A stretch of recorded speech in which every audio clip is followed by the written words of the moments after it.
නමෝ තස්ස භගවතෝ අරහතෝ සම්මා සම්බුද්දස්ස නමෝ තස්ස භගවතෝ අරහතෝ සම්මා සම්බුද්දස්ස නමෝ තස්ස භගවතෝ අරහතෝ සම්මා සම්බුද්දස්ස ඒකායනෝ අයම් භික්කවේ මග්ගෝ සත්තානං විසුද්ධියා ශෝක පරිද්දවානං සමතික්කමාය දුක්ඛ දෝමනස්සානං අත්තගමාය ඥායස්ස අධිගමාය නිබ්බානස්ස සච්චිකිරියාය යදිදං චත්තාරෝ සතිපට්ඨානාති.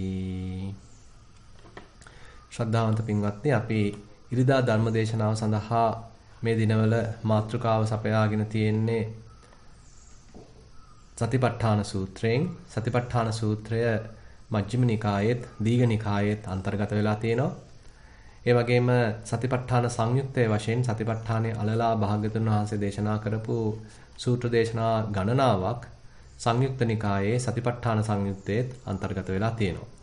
ඉතින් ඒකේ අපි දැන් ක්‍රමානුකූලව දේශනා මාලාවක් විදිහට මේ වෙනකොට සතිපට්ඨානය දේශනා කරගෙන යනවා. ඒකේ දැන් අපි එළඹිලා ඉන්නේ ධම්මානුපස්සනාවෙත් අන්තිම කොටසට. දැන් බුදුරජාන් වහන්සේ දේශනා කරන මේ ඒකායන මාර්ගය, ඍජු මාර්ගය බොහොම විචිත්‍රයි කියන්න පුළුවන්. ඒ වගේම බොහොම ක්‍රමානුකූලව ප්‍රායෝගික ප්‍රතිපදාවක් යටතේ විස්තර කරගෙන යනවා.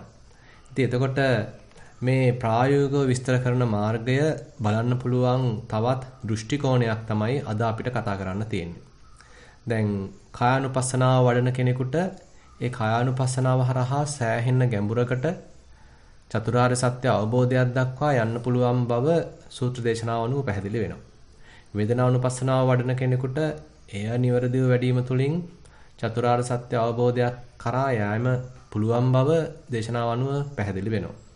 චිත්තානුපස්සනාව වඩන කෙනෙකුටත් ඒ ආකාරයෙන්ම නිවැරදිව චිත්තානුපස්සනාවක නියැලීම හරහා චතුරාර්ය සත්‍ය ධර්මයන් අවබෝධය දක්වා යෑම පුළුවන් බව සූත්‍ර දේශනාව අනුව පැහැදිලි වෙනවා. ධම්මානුපස්සනාවේදී මේ කාරණාව තවදුරටත් ඊටාම පැහැදිලිව අන්තිමට චතුරාර්ය සත්‍ය ධර්මයන් සම්බන්ධයෙන් කොටසක් එක් කිරීමෙන් එය චතුරාර්ය සත්‍ය ධර්මය අවබෝධය දක්වාම යා හැකි බව මනාව පැහැදිලි කරලා තියෙනවා. ඒ නිසා සතර සතිපට්ඨාන ධර්මයන් වැඩිම තුලින් චතුරාර්ය සත්‍ය ධර්මයන් අවබෝධ කර ගැනීම කළ හැකි කියන කාරණාව අපිට මේ කරුණු අනුව මේ සාධක අනුව තේරුම් ගන්න පුළුවන්. එතකොට චතුරාර්ය සත්‍ය ධර්මයන් තේරුම් ගැනීම අතිශය වැදගත් බවත් බුදුරජාන් වහන්සේ මතක් කරනවා. ඇතම් සූත්‍ර දේශනාවල එනවා මේ හිස ගිනිගත් කෙනෙක් ඒක නිවන්න මහන්සි නොවි මේ චතුරාර්ය සත්‍ය ධර්මයන් ඉගෙන ගන්න, ඒක තේරුම් ගන්න මහන්සි වෙනවා නම් ඒකත් වටිනවා කියලා. ඒ තරමට මේ චතුරාර්ය සත්‍ය ධර්මයන් තේරුම් ගැනීම ඊටාම වැදගත් බව භාග්‍යවතුන් වහන්සේ පෙන්නනවා. ඒ වගේමයි දැන් මේ චතුරාර්ය සත්‍ය ධර්මයන් ආර්ය සත්‍යයන් බවට පත් වෙන්න හේතුවක් වශයෙන් මේක මේ ආර්ය වූ ඒ සම්මා සම්බුදුරජාණන් වහන්සේ විසින් දේශනා කළ නිසා ආර්ය බව නැත්නම් ආර්ය සත්‍යයක් වශයෙන් දේශනා කරනවා. එහෙම නැත්නම් මේ සත්‍ය ධර්මයන් මනාව අවබෝධ කරගත්තු කෙනා ආර්ය භාවයට පමුණුවන නිසා ආර්ය සත්‍යයන් වශයෙන් දේශනා කරනවා. ඒ වගේමයි මෙම සත්‍ය ධර්මයන් කිසිසේත්ම වෙනත් අසත්‍ය බවකට පත් නොවන නිසා තතථා කියන වචනේ පාවිච්චි කරනවා. මේවා සත්‍යමයි, මේවා වෙනස් කරන්න බෑ. අවිතථා කියලා කියනවා නොවෙනස් වෙන සුළුයි. ඊළඟට අනඤ්‍යතා අන්පරිදි නොවන සුළුයි කියලා මෙන්න මේ ආකාරයෙන් මේ චතුරාර්ය සත්‍ය සම්බන්ධව සත්‍ය සංයුත්තේ තත සූත්‍රයේදී බුදුරජාණන් වහන්සේ බොහොම ප්‍රබල ප්‍රකාශයක් කරනවා මේ චතුරාර්ය සත්‍ය ධර්මයන් සත්‍යයි. ඒක කාටවත් අසත්‍යයි කියලා කියන්න හැකියාවක් නැහැ. මේවා අන්‍ය වූ සත්‍ය බවට පත් වෙන්නෙත් නැහැ. මේවා නොවෙනස් වෙන සුළුයි. ඉතින් මෙතනින් අදහස් වෙන්නේ මේ සත්‍ය තුලින් නිරූපණය වෙන දේ නොවෙනස් වෙන සුළුයි කියන එක නෙමෙයි මේ කියන්නේ. මේ ප්‍රකාශ වෙන දේ, මේ ප්‍රකාශය මෙන්න මේවයි සත්‍ය ස්වභාවය කියලා මේ කරන ප්‍රකාශ කාටවත් අභියෝගයට ලක් කරන්න හැකියාවක් නැහැ. මේක මේ බුදුරජාණන් වහන්සේ තමන් වහන්සේගේ බුදුනුවණකින් දැකලා දේශනා කරන්නේ. ඒ වගේමයි මේ පින්වතුන් සෑහෙන්න අහලා තියෙන බුදුරජාන් වහන්සේගේ ප්‍රථම ධර්ම දේශනාව. ධම්මචක්කප්පවත්තන සූත්‍රය. ඉතින් මේ ධම්මචක්කප්පවත්තන සූත්‍රයේදීත් බුදුරජාන් වහන්සේ මතක් කරනවා මේ තමන් වහන්සේ මේ චතුරාර්ය සත්‍ය ධර්මයන් මනාව දැනගන්නා තාක් තමන් වහන්සේ මේ මරුන් බමුන් සහිත මේ ලෝකේ ශ්‍රමණ බ්‍රාහ්මණයින් සහිත පැවිද්දන් සහිත මේ ලෝකේ තමන් සම්මා සම්බුද්ධත්වයට පත් වුණා කියලා ප්‍රකාශ කළේ නැහැ කියලා. හැබැයි යම් දවසක මේ චතුරාර්ය සත්‍ය ධර්මයන් නිවරදිව අවබෝධ කරගත්තද එදා මම මේ මරුන් බමුන් සහිත මේ ශ්‍රමණ බ්‍රාහ්මණයින් සහිත ලෝකයේ තුල ප්‍රජාව සහිත ලෝකයේ තුල සම්මා සම්බුද්ධත්වයට පත් වුණා කියලා දේශනා කරනවා කියලා અભීත ප්‍රකාශයක් සිංහනාදයක් නගනවා. ඒ නිසා අපිට පැහැදිලි වෙනවා මේ චතුරාර්ය සත්‍ය ධර්මයන් භාගතුන් වහන්සේගේ ඉගැන්වීම් වල අතිශය ප්‍රධාන මූලික කාරණාවක් ඉගැන්වීමක් බවට පත් වෙනවා. ඉතින් එතකොට චතුරාර්ය සත්‍ය ධර්මයන් ගැන කරන දේශනාවේදී දැන් පුංචි දරුවෙක්ගෙන් අහුවොත් මොනවාද චතුරාර්ය සත්‍ය ධර්මයන් කියලා දහම් පාසල් යන දරුවෙක්ගෙන් එයා කියන්න පුළුවන් දුක, දුකට හේතුව, දුක නැති කිරීම, නැත්නම් දුක නැතිවීම, දුක නැති කිරීමේ මාර්ගය. ඉතින් පුංචි දරුවයන් අහුවොත් ඔයා චතුරාර්ය සත්‍ය ධර්මය දන්නවද කියලා ඉතින් ආ ඒ වගේ උත්තරයක් දෙනවා. ඉතින් එතකොට ඒ දරුවා චතුරාර්ය සත්‍ය ධර්මයන් දන්නවද? ඊට පස්සේ අපි වැඩිහිටියෙකුගෙන් චතුරාර්ය සත්‍ය ධර්මයන් දන්නවද කියලා අහුවොත් එයාත් උත්තර දෙන්න ඉඩ තියෙනවා. එයා සමහරට පාලියෙන් කියන්න ඉඩ තියෙනවා. දුක්ඛාර්ය සත්‍ය, දුක්ඛ සමුදය ආර්ය සත්‍ය, දුක්ඛ නිරෝධ ආර්ය සත්‍ය, දුක්ඛ නිරෝධ ගාමිනී පටිපදා ආර්ය සත්‍ය. ඉතින් සිංහලෙනුත් ඒක කියන්න දන්නවා. එතකොට මේ විදිහට චතුරාර්ය සත්‍ය නම් කරන්න දැන ගැනීම චතුරාර්ය සත්‍ය දැන නිවැරදි අවබෝධයද එය හාත්පසින් දැන ගැනීමක්ද? ඉතින් මෙහෙම අපිට ප්‍රශ්න කරාම තේරෙනවා මේක ඒ තරම්ම පහසු වෙන්නත් බෑ. එහෙමනම් අපි මේ විදිහට මේ චතුරාර්ය සත්‍ය ධර්මයන් නම් කරන්න පුළුවන් වීම ප්‍රධාන වෙන්නේ නැහැ. ඒකත් දැන ගැනීම වැදගත්. හැබැයි එපමණකින් චතුරාර්ය සත්‍ය ධර්මයන් අවබෝධ වුණා කියලා කියන්න බෑ. දැන් චතුරාර්ය සත්‍ය ධර්මයන් සම්බන්ධයෙන් එක්තරා අන්දමක රාමුවක් තියෙනවා. එහෙම නැත්නම් එක්තරා ක්‍රමවේදයක් තියෙනවා. දැන් අපි රෝග නිర్ణයක් ගැන කතා කරනකොට යම්සි වෛද්‍යවරයෙක් ගාවට යම්සි රෝගියෙක් පැමිණියොත් මේ වෛද්‍යවරයා දක්ෂ වෛද්‍යවරයෙක් නම් එයා මුලින්ම රෝගය හඳුන ගන්නවා. ඊට පස්සේ දැන් මේ රෝගයක් තියෙන බව එයා තේරුම් ගන්නවා. සමහර ලාවට මේ රෝගියත් එක්ක කතා බහ කරලා එයාව පරීක්ෂා කරලා රෝගයක් තියෙන බව ඉස්සෙල්ලා තේරුම් ගන්නවා. වටහා ගන්නවා. ඊළඟට රෝගයට හේතුව ඊළඟට එයා තේරුම් ගන්නවා. ඊළඟ රෝගය නැති කිරීම සම්බන්ධවත් යම් අදහසක් එයාට තියෙනවා. ඒ වගේමයි රෝගය නැති කරන ක්‍රමවේදයක්, මාර්ගයක්, ඖෂධයක් සම්බන්ධයෙන්ුත් ප්‍රතිපදාවක් සම්බන්ධයෙන්ුත් ඒ වෛද්‍යවරයාට යම් අදහසක් තියෙනවා. එතකොට මේ වෛද්‍ය විද්‍යාවේ පවා ආයුර්වේදයේ පවා එන මේ එක්තරා අන්දමකින් කියනවා නම් ක්‍රමවේදය මේ චතුරාර්ය සත්‍ය ධර්මයන් තුල අන්තර්ගත වෙලා තියෙනවා. ඒ බඳු රාමුවක පිහිටලා තමයි චතුරාර්ය සත්‍ය ධර්මයන් දේශනා කරලා තියෙන්නේ. ඉතින් ඒ භාග්‍යතුන් වහන්සේ චතුරාර්ය සත්‍ය ධර්මයන් දේශනා කළාට පස්සේ ඒක අධ්‍යයනය කරපු අතීත වෛද්‍යවරුන් තමන්ගේ ආයුර්වේදයට නැත්නම් වෛද්‍ය ශාස්ත්‍රයට මේ රාමුව ප්‍රයෝගී කරගත්තද? එහෙම නැත්නම් එවකටත් අතීත ඉන්දියාවේ තිබිච්ච මේ රාමුව මේ සැකිල්ල භාගතුන් වහන්සේ ප්‍රයෝගී කරගෙන ඊට ගැළපෙන අන්දමින් චතුරාර්ය සත්‍ය දේශනා කළාද කියන එක ගැන හරියට කියන්න බෑ. සමහර විට ඉතින් අපිට බෞද්ධයන් වශයෙන් කියන්න පුළුවන් භාගතුන් වහන්සේගේ දහම බොහොම ඉපැරණි වසර 2600කට කලින් කියවිච්ච දහමක්. පසු කාලීනව ඒක හොඳට අධ්‍යයනය කළා ඒ රාමුව වෛද්‍ය විද්‍යාවට නැත්නම් ආයුර්වේදයට ගත්තා කියලා කෙනෙකුට ශ්‍රද්ධාවෙන් කියන්න පුළුවන්. කෙසේ නමුත් මෙන්න මේ රාමුවත් තේරුම් ගන්න එක වටිනවා. ඉතින් එතකොට මේ රාමුව කුමක්ද? චතුරාර්ය සත්‍යයට අපි යෙදුවොත් දුකක් කියලා දෙයක් තියෙනවා. දුකට හේතුවක් තියෙනවා. දුක නැතිවීම සම්බන්ධයෙන් යම්කිසි සාධනීය පැත්තක් හිතා ගන්න පුළුවන් කමක් සාක්ෂාත් කර ගන්න පුළුවන් බවක් තියෙනවා. ඒ බඳු සාක්ෂාත්කරණයක් දක්වා ගමන් කළ හැකි ප්‍රතිපදාවක් තියෙනවා.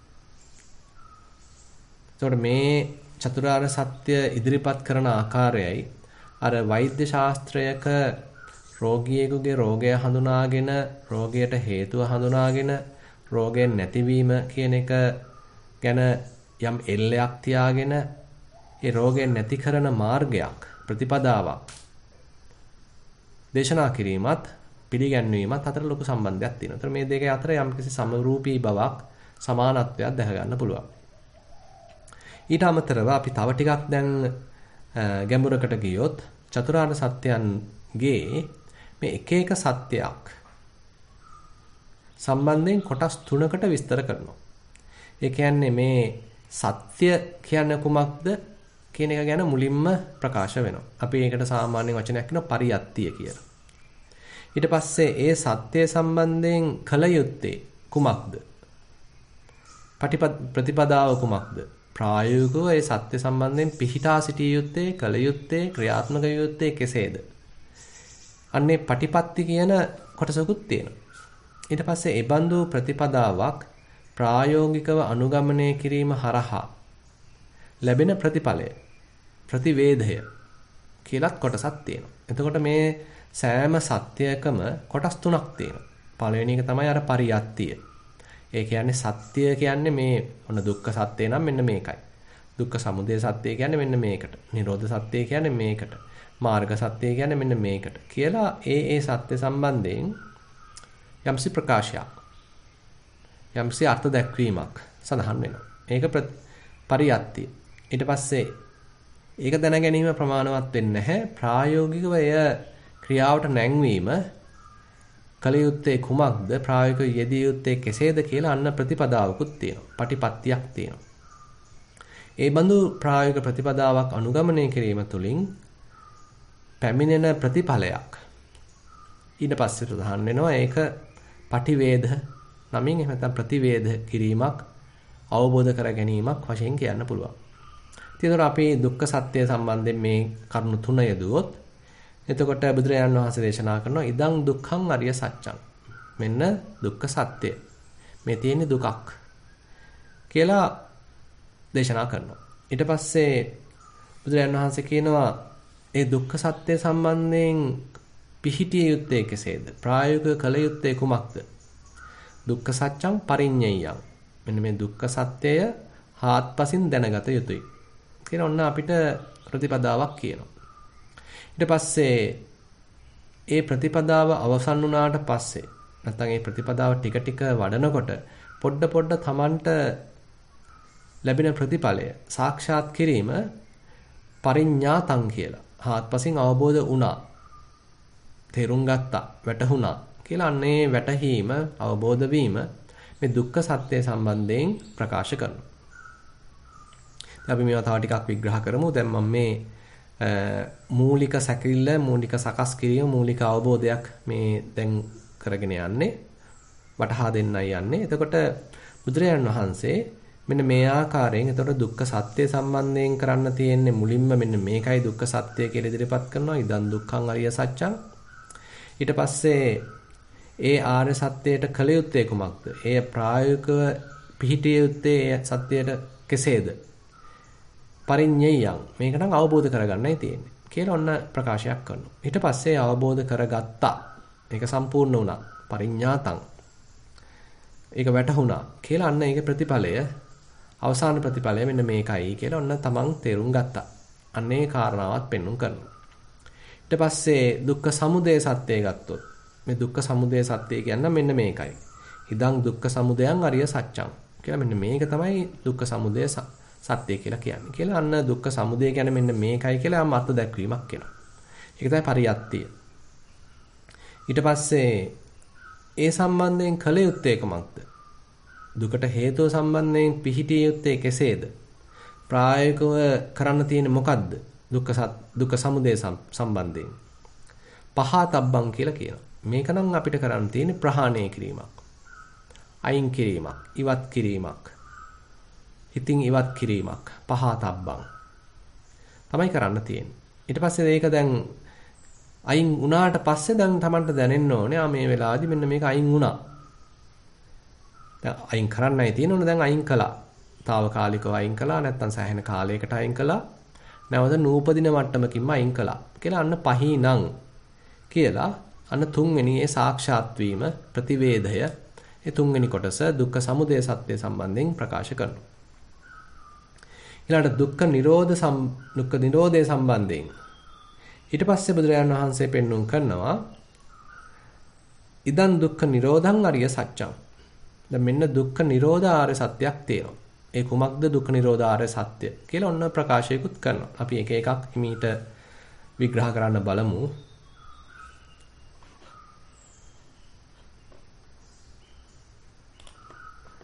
අපි එක එකක් ඔය විදිහට ක්‍රමානුකූලව විග්‍රහ කරන්න බලමු. දැන් දුක්ඛ නිරෝධං අරිය සත්‍යං කියලා. එතකොට යම් මේ දුක්ඛ නිරෝධය කියලා කියන්නම් මෙන්න මේකයි කියලා යම්කිසි ප්‍රකාශනයක් විස්තර කිරීමක් අර්ථ දැක්වීමක් එනවා. ඒක තමයි පරියත්තිය. ඊට පස්සේ ඒ සම්බන්ධයෙන් ප්‍රායෝගිකව කළ යුත්තේ කුමක්ද? කෙසේද අපි සඳහා පිහිටිය යුත්තේ? කරන්න තියෙන කුමක්ද? ඒ දුක්ඛ නිරෝධ සත්‍ය සම්බන්ධයෙන් කියන්නේ සච්චිකාතබ්බං. දුක්ඛ නිරෝධයක් නම් සාක්ෂාත් කරන්නයි තියෙන්නේ. ඒක සාක්ෂාත් කර ගැනීමක්. Tamanට වැටහීමක්, තමා තුළ ප්‍රායෝගිකව තේරුම් යෑමක්, Tamanටම දැනීමක්, තමන්ම ඒ තුළ පිහිටා සිටීමක්, සාක්ෂාත් වීමක්, සාක්ෂාත්කරණයක් තමයි එතකොට ඒකේ කරන්න තියෙන්නේ. ඉතින් ඒක වුණා නම් අන්න ඒක දැන් යම් පමණකට හෝ වෙලා තියෙනවා නම් සාක්ෂාත් වෙලා තියෙනවා නම් සච්චිකතං සාක්ෂාත් වුණා. ඒක තමයි ප්‍රතිවේදය. නිරෝධ සත්‍ය සම්බන්ධයෙන් එහෙම කොටස් තුනක් පෙන්වනවා. ඊට පස්සේ දුක්ඛ නිරෝධ ගාමිනී ප්‍රතිපදා ආර්ය සත්‍ය නැත්නම් කෙටියෙන් කියනවා මාර්ග සත්‍ය. ඒතර මාර්ග සත්‍ය සම්බන්ධයෙන් කොමක්ද කරන්න තියෙන්නේ? එතකොට කියනවා ඉදන් දුක්ඛ නිරෝධ ගාමිනී පටිපදා ආර්ය සත්‍යං. ඔන්න මෙන්න මේකයි මහණෙනි දුක්ඛ නිරෝධ ගාමිනී ප්‍රතිපදා ආර්ය සත්‍ය. දුක්ඛ නිරුද්ධ කරන මාර්ගය ප්‍රතිපදා මෙන්න මේකයි කියලා බුදුහාමුදුරුවෝ ඔන්න ඒක කියලා දෙනවා. ඒක තමයි අර්ථ දැක්වීම. ඒක තමයි පරියත්තිය. ඊට පස්සේ ඒකෙදී කරන්න තියෙන්නේ කොමක්ද? මේක දැනගත්තා කියලා හරි විතරක් ප්‍රමාණවත් නැහැ. ඒකට ඊළඟ මොකද්ද කරන්න තියෙන්නේ? භාවේ තබ්බං. දුක්ඛ නිරෝධ ගාමිනී පටිපදා ආර්ය සත්‍යං භාවේ තබ්බං. ඒක කරන්න තියෙන්නේ වඩන එකක්. වර්ධනය කිරීමක්. පිළිපදලා නැවත නැවත වර්ධනය කිරීමක්. හිත තුළ දියුණු කර ගැනීමක්. තමයි ඒක කරන්න තියෙන්නේ. ඊට පස්සේ ඒක කරගෙන යනකොට Tamanට දැනෙන්න ඕනේ මේක පොඩ්ඩක් දැන් වර්ධනය වෙලා. කලින්ට වඩා පොඩ්ඩක් හිතේ දැන් වැඩිලා. කියලා අන්න Tamanට සාක්ෂාත් වෙන්න ඕනේ. තේරෙන්න ඕනේ. ඒතකොට වඩලා අවසන් වුණා නම් අන්න භාවිතං. මේක දැන් වැඩුණා. වඩලා අවසానයි. කියලා අන්න Tamanට තේරීමක්. ඉතින් එතකොට මෙන්න මේ බුදුරජාණන් වහන්සේ පෙන්නන මේ ද්වාදසාකාරය 12 ආකාරයක් දැන් එතකොට මෙතනදී අපිට හම්බ වෙනවා. එක එක සත්‍ය සම්බන්ධයෙන් ත්‍රිපරි වට්ටයක්. වෘත්ත 3ක්. නැත්තම් පියවර 3ක්. එතකොට 3 වැඩි කිරීම 4 12යි කියලා ද්වාදසාකාරයක්. එක එක සත්‍ය සම්බන්ධයෙන් අවස්ථා 3ක් ආවහම එතකොට සත්‍ය 4ට අවස්ථා 12ක් හඳුනා ගන්න පුළුවන්. දැන් මම මෙහෙම කිව්වහම ඉතින් එතකොට ඇතම් කෙනෙකුට දැන් හිතෙන්න පුළුවන් එහෙමනම් දැන් මේ ත්‍රිපරි වට්ටය දැන ගැනීම, ද්වාදසාකාරය දැන ගැනීම තමයි එතකොට චතුරාර්ය සත්‍ය දැන ගැනීම. ඉතින් ඒකෙත් යම් පමණකට නිවැරදි. හැබැයි මේක මේ ඒ තරම්ම පහසුත් නෑ. එහෙම නැත්නම් අපි දැන් මේ වෙනකොට ඔක්කොම චතුරාර්ය සත්‍ය දැනලා අවබෝධ වෙලා තියෙන්න ඕනේ. ඒක නෙමෙයි ඇත්තටම. ඊට වඩා බොහෝම ප්‍රායෝගික ප්‍රතිපදාවක් මේ තුල තියෙනවා. දැන් අද අපි ටිකක් මේ ප්‍රායෝගික ප්‍රතිපදාවේ දුක්ඛ සත්‍ය සම්බන්ධයෙන් ටිකක් කතා කරන්න බලමු. දැන් අපි හිතමු පළවෙනි ආර්ය සත්‍ය දුක්ඛ සත්‍ය. දැන් මේ අපි කායානුපස්සනාවක යෙදෙනකොටත් මේ දුක්ඛ සත්‍ය අවබෝධ කරගන්න පුළුවන්. වේදනානුපස්සනාවක යෙදෙනකොටත් දුක්ඛ සත්‍ය අවබෝධ කරගන්න පුළුවන්. චිත්තානුපස්සනාවක යෙදෙනකොටත් දුක්ඛ සත්‍ය අවබෝධ කරගන්න පුළුවන්. ඊළඟට ධම්මානුපස්සනාවක යෙදෙනකොටත් දුක්ඛ සත්‍ය අවබෝධ කරගන්න පුළුවන්. වෙනත් වචන වලින් කියනවා නම් සතර සතිපට්ඨාන ධර්මයන් ඒ අනුපස්සනාව වඩද්දී මේ සත්‍ය හතරම චතුරාර්ය සත්‍යයම අවබෝධ කරගැනීමේ හැකියාවක් තියෙනවා. එතකොට අපි කායानुපස්සනාව ගැන පොඩ්ඩක් අවධානය යොමු කළොත් කෙනෙක් අපි හිතමු සක්මන් භාවනාවක යෙදෙනවා.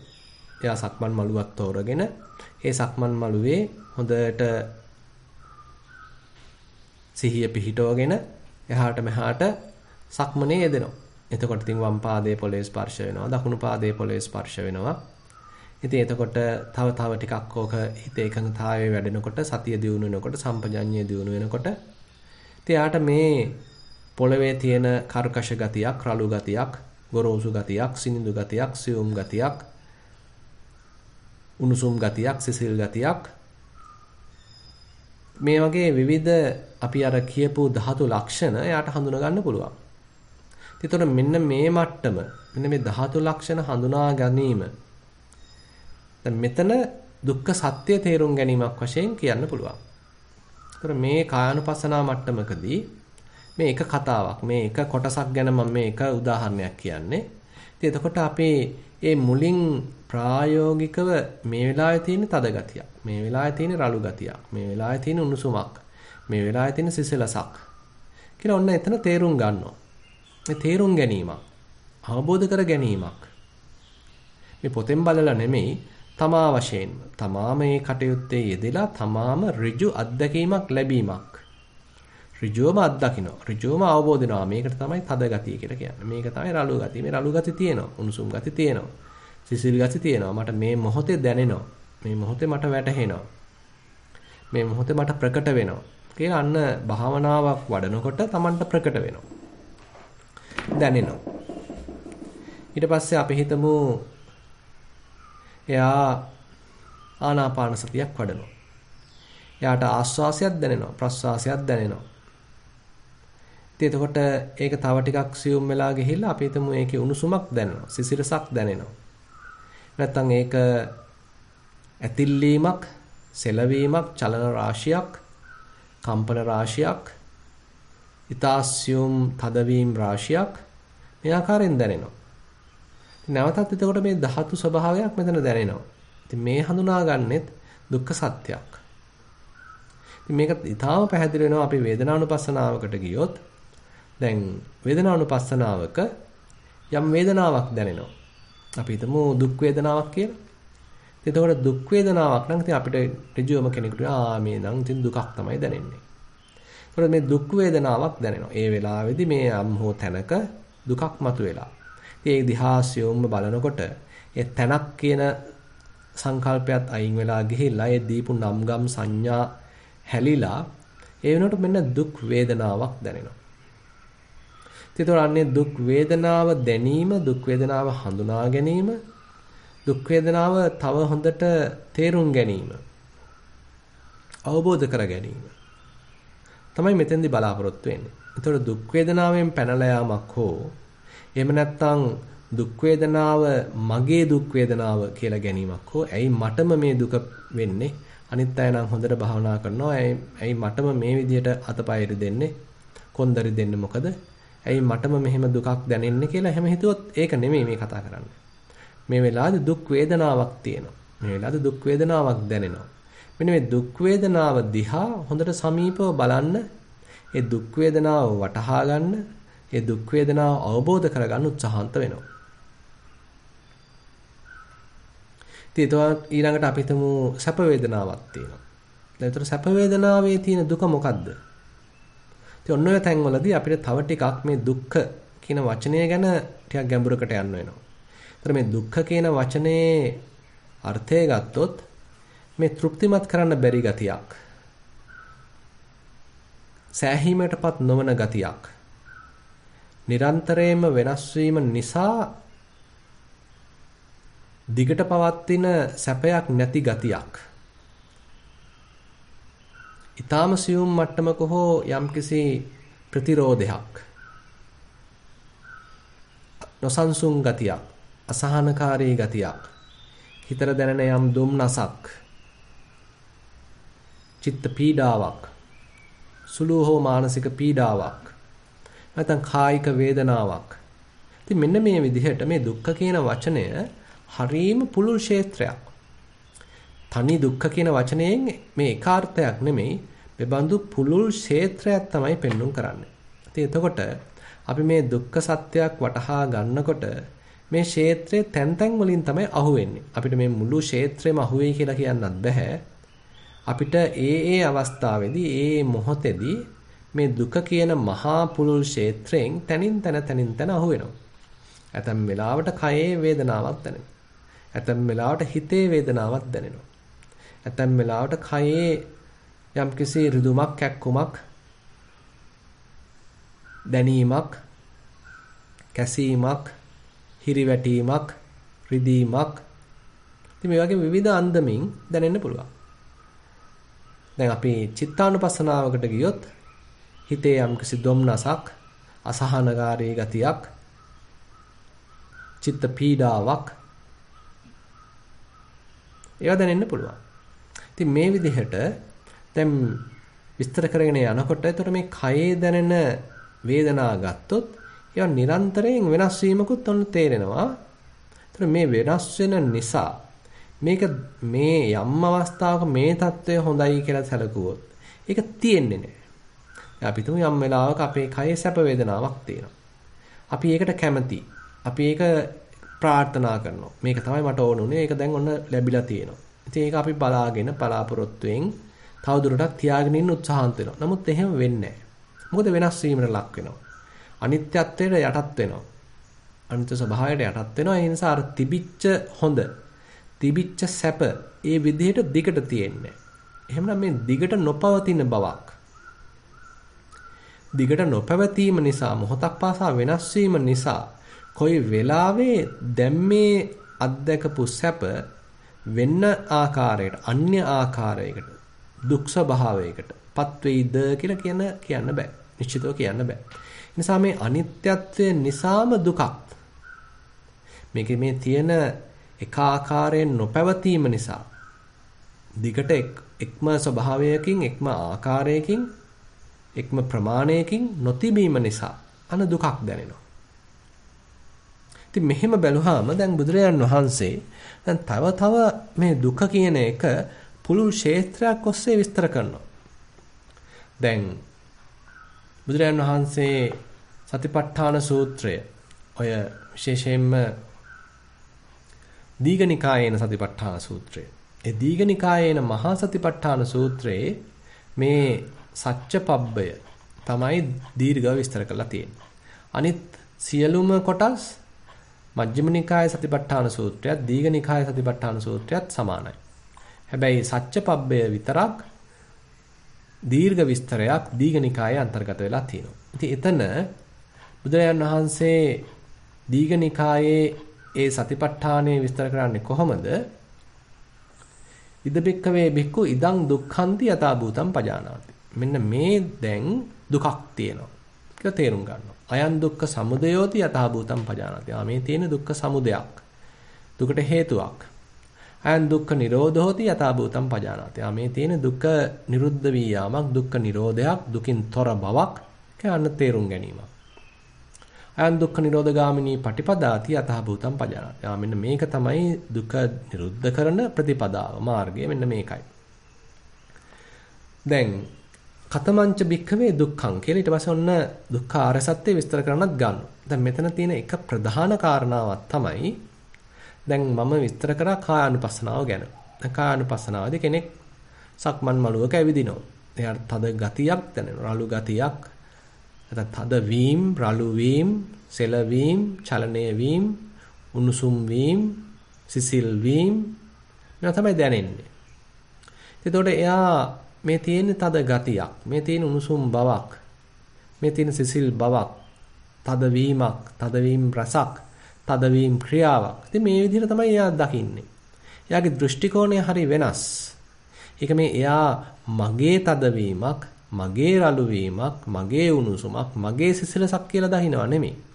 මේන් තියෙනවා තද ගතියක්, මේන් තියෙනවා රළු ගතියක්, මේ තියෙන්නේ සිසිල් ගතියක්, මේ තියෙන්නේ උණුසුම් ගතියක්, මේ තියෙන්නේ උණුසුම් වීමක්.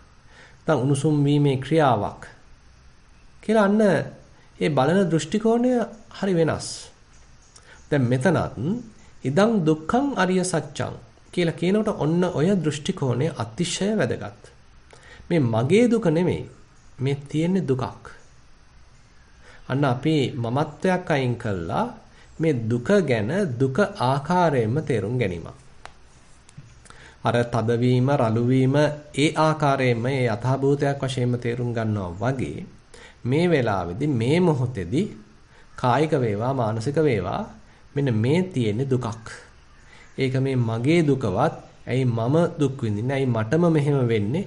කියලා අර මමෙක් ඈඳා ගැනීමකින් තොරව පුජ්‍යලාරෝපණයකින් තොරව මේ තියෙන දුකක්.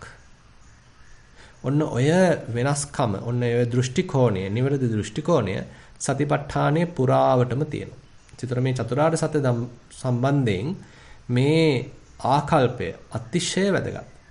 යම් වෙලාවක අපිට දුකක් දැනෙනවා නම් අන්න ඒ දුක මගේ කර ගැනීමකින් තොරව මේ තියෙන දුකක් කියන්නේ දුකට අවදි වීමක්. දුක හඳුනා ගැනීමක්. දුක ඊටා හොඳින් තේරුම් ගැනීමක්. ඒ දුක අවබෝධය සඳහා දරන ප්‍රයත්නයක්. අවබෝධ කරගන්නා ආකල්පයකින් ඒ දෙස බැලීමක් තමයි වැදගත් වෙන්නේ.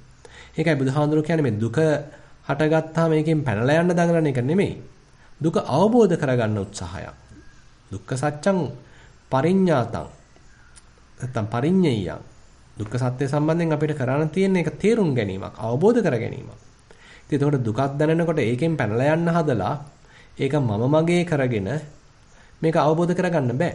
එහෙමනම් මේ දුක්ඛ සත්‍ය සම්බන්ධයෙන් අවබෝධයක් මෙන්න දුකක් පහළ වෙලා තියෙනවා. මෙන්න දැනීමක් තියෙනවා කියලා අන්න ඒ ආකාරයෙන් නිවැරදි දෘෂ්ටි කෝණයකින් ඒ දිහා බලන්න එහෙනම් දැන් ප්‍රායෝගිකව පුහුණු වෙන්න සිද්ධ වෙනවා.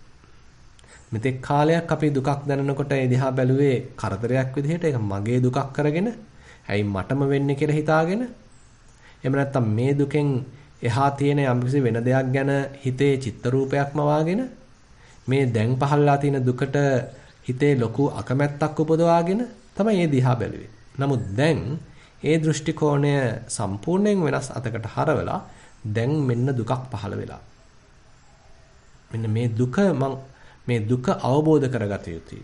දැන් මේ දුක අවබෝධ කරගන්න, ඒක හොඳින් තේරුම් ගන්න, වටහා ගන්න ඔන්න දැන් උත්සාහන්ත වෙනවා. ඊට පස්සේ අපි හිතමු ඒක නිවැරදිව වැටහුණා නම්, අවබෝධ වුණා නම්, අන්නේ දුක දැන් වැටහුණා, අවබෝධ වුණා කියලා අන්න වැටහෙනවා. ඉතින් එතකොට බුදුරජාණන් වහන්සේ මේ දුක්ඛ සත්‍ය විස්තර කරද්දී ජාතිපි දුක්ඛා, ජරාපි දුක්ඛා, මරණම්පි දුක්ඛං, ශෝක පරිද්දව දුක්ඛ දෝමනස් උපායාසාපි දුක්ඛා, අප්පියේහි සම්පයෝගෝ දුක්ඛෝ, පියේහි විප්පයෝගෝ දුක්ඛෝ, යම් පිච්ඡං නලබති තම්පි දුක්ඛං, සංකිට්ඨේන පංචඋපාදානස්කන්ධාපි දුක්ඛා කියලා ඔන්න විස්තරයක් කරනවා. මේක ධම්මචක්කප්පවත්තන සූත්‍රයේදීත් මේ අන්දමින් විස්තර කරනවා. මේ මහා සතිපට්ඨාන සූත්‍රයේ දීඝනිකායෙත් මේ අන්දමින් විස්තර කරනවා. ඉතින් එතකොට මෙතන එන කොටස් කීපයක් අපි තේරුම් ගත්තොත් දැන් මේ ඉපදීමේදී යම්සි දුකක්, යම්සි දුක් වේදනාවක් හරහා යන්න අපිට සිද්ධ වෙනවා. ඊට පස්සේ ජරාවටපත් වීමේදී මේ කයේ යම්කිසි ශක්තිමත් බවක් තිබුණා, නිරෝගී බවක් තිබුණා, ඕන වැඩක් පලක් කරන්න පුළුවන් ගතියක් තිබුණා. දැන් ඒ වෙනුවට අන්න මේක වෙනස් වෙලා. තිබුණ ස්වરૂපී ගතිය නැති වෙලා. තිබුණ ශක්තිය දුර්වල වෙලා. ඒ වෙනුවට දැන් කය දුර්වල වෙලා. කය රැලි වැටිලා. කය තිබිච්ච තරුණකම මැකිලා ගිහිල්ලා. මේ මැකී යාම හරහා, වෙනස් වීම හරහා, තමන් බලාපොරොත්තු වෙච්ච මට්ටමින් නොතිබීම හරහා, එතන මෙන්න මේ ජරාවටපත් වීම හරහා අන්න හිතේ පැන නගින්න පුළුවන් දුකක්.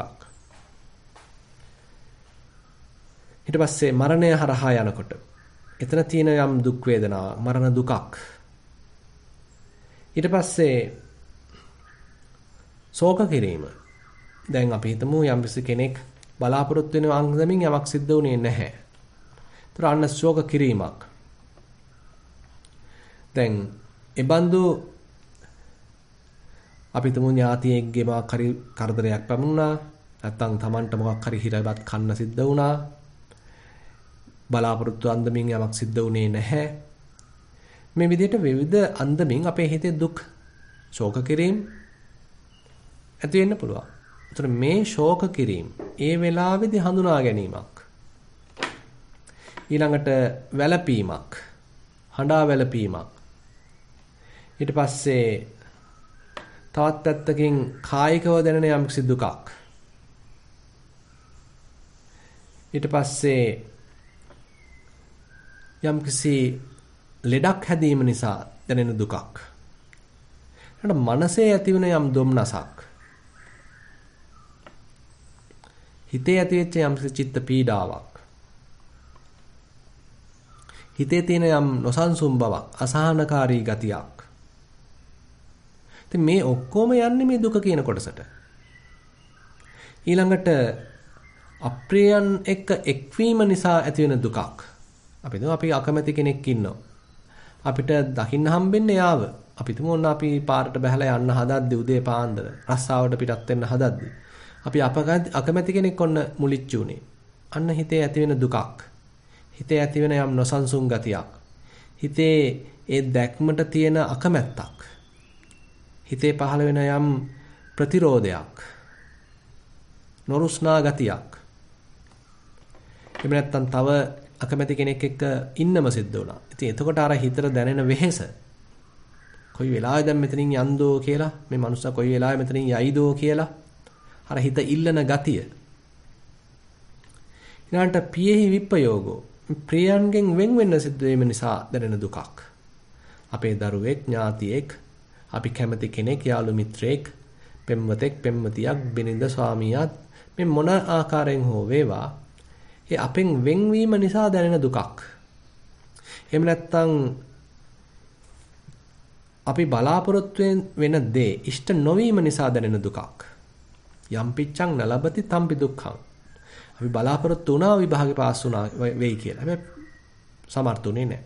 අසමත් වුණා. අපි බලාපොරොත්තු වුණා මගේ මිත්‍රයා, මගේ යාළුවා, මගේ පෙම්වතා, පෙම්වතිය මං කියන විදිහට හැසිරෙයි කියලා. නමුත් එයා එහෙම හැසිරෙන්නේ නැහැ.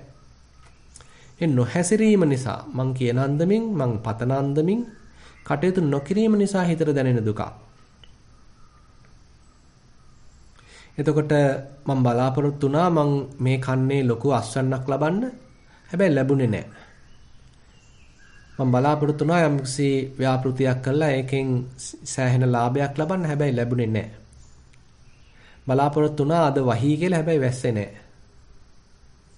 බලාපොරොත්තු වුණා මම මේ කෙනෙක් හම්බෙන්න යන්න. හැබැයි එයා මං හම්බෙන්න ගියාට හිටියේ නැහැ. ඉතින් මේ හැම තැනදීම හිතේ ඇතිවෙන දුකක්. දැන් පින්වත්නි මම මේ මෙච්චර උදාහරණ දෙන්නේ මේක මේ අපේ ජීවිතයට සම්බන්ධයි. මේකේ පොතේ තියෙන දුකක් නෙමෙයි මේ කතා කරන්නේ. ප්‍රායෝගිකව අපි මේ දුක හඳුනා ගැනීම. මේ හැම දෙයක්ම අපි එදිනදා ජීවිතේ අපි එදා ජීවත් වෙනකොට අපේ හිතේ ඇති වෙන දේවල්. මේ දුක කායික දුකක්, කායික පීඩාවක්, වේදනාවක්, හිතේ ඇතිවන චිත්ත පීඩාවක්, නොරුස්නා ගතියක්, අසහනශීලී ගතියක්. මේ සියලුම මේ විස්තර කරන්න බැරි තරම් පුදුමාකාර පුරුල් ක්ෂේත්‍රයක දැනෙන දුකක්. ඉතින් එතකොට මෙන්න මේ ස්වභාවය අපි එතන හඳුනා ගැනීමක් තමයි බලාපොරොත්තු වෙන්නේ. ඒකයි මේ අවබෝධයක් කියලා කියන්නේ ප්‍රායෝගිකව එහෙමනම් මේ දුක හඳුනා ගන්න ඕනේ. එතන හඳුනා ගන්න ඕනේ. ඔන්න ඔතෙන් තමයි ප්‍රායෝගික භාවනාවක් කියලා කියන්න වෙන්නේ. එහෙම නැතුව අර දහම් පාසල් දරුවෙක්ගෙන් අහුවාම දුකට හේතුව දුක නැති කිරීමේ මාර්ගය කියලා චතුරාර්ය සත්‍ය නම් මෙන්න මේකයි කියලා ලිව්වහම ලකුණු 5ක් 10ක් දුන්නා කියන එකෙන් දුක්ඛ සත්‍ය අවබෝධයක් නෙමෙයි මේ කතා කරන්නේ.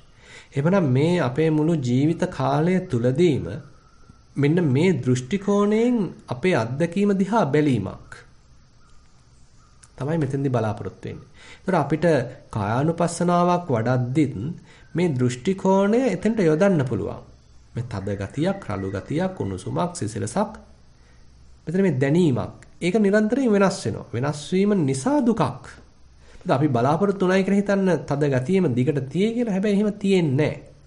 අපි බලාපොරොත්තු උනා යම් සිසිලසක් දිගට තියේ කියලා. හැබැයි තියෙන්නේ නැහැ. මොකද ඒක ලක් වෙනවා මේ අනිත්‍යත්වයට. ඒ නිසාම අපි බලාපොරොත්තු වෙන දේ ඉෂ්ට වෙන්නේ නැහැ. අන්‍ය ආකාරයකටපත් වෙනවා. චලනය වෙනවා, වැය වෙනවා, ෂය වෙනවා. ඒ නිසාම අන්න ඊළඟට අලුතෙන් මතුවෙච්ච ස්වභාවයට සමානව අපි අකමැති. කලින් තිබිච්ච ස්වභාවයට කැමැති. ඒතර මේ වෙනස් වීම නිසාම ඇති වෙන දුකක්. ඉතින් මේ විදිහට මහා පුළුල් ක්ෂේත්‍රයක එහෙමනම් අපි මේ දුක්ඛ සත්‍ය හඳුනා ගැනීමක්, තේරුම් ගැනීමක්, අවබෝධ කර ගැනීමක්. ඉබඳු දෘෂ්ටි කෝණයකින් අපේ සියලු අත්දැකීම් දිහා බැලීමක් තමයි මේ කතා කරන්නේ. දැන්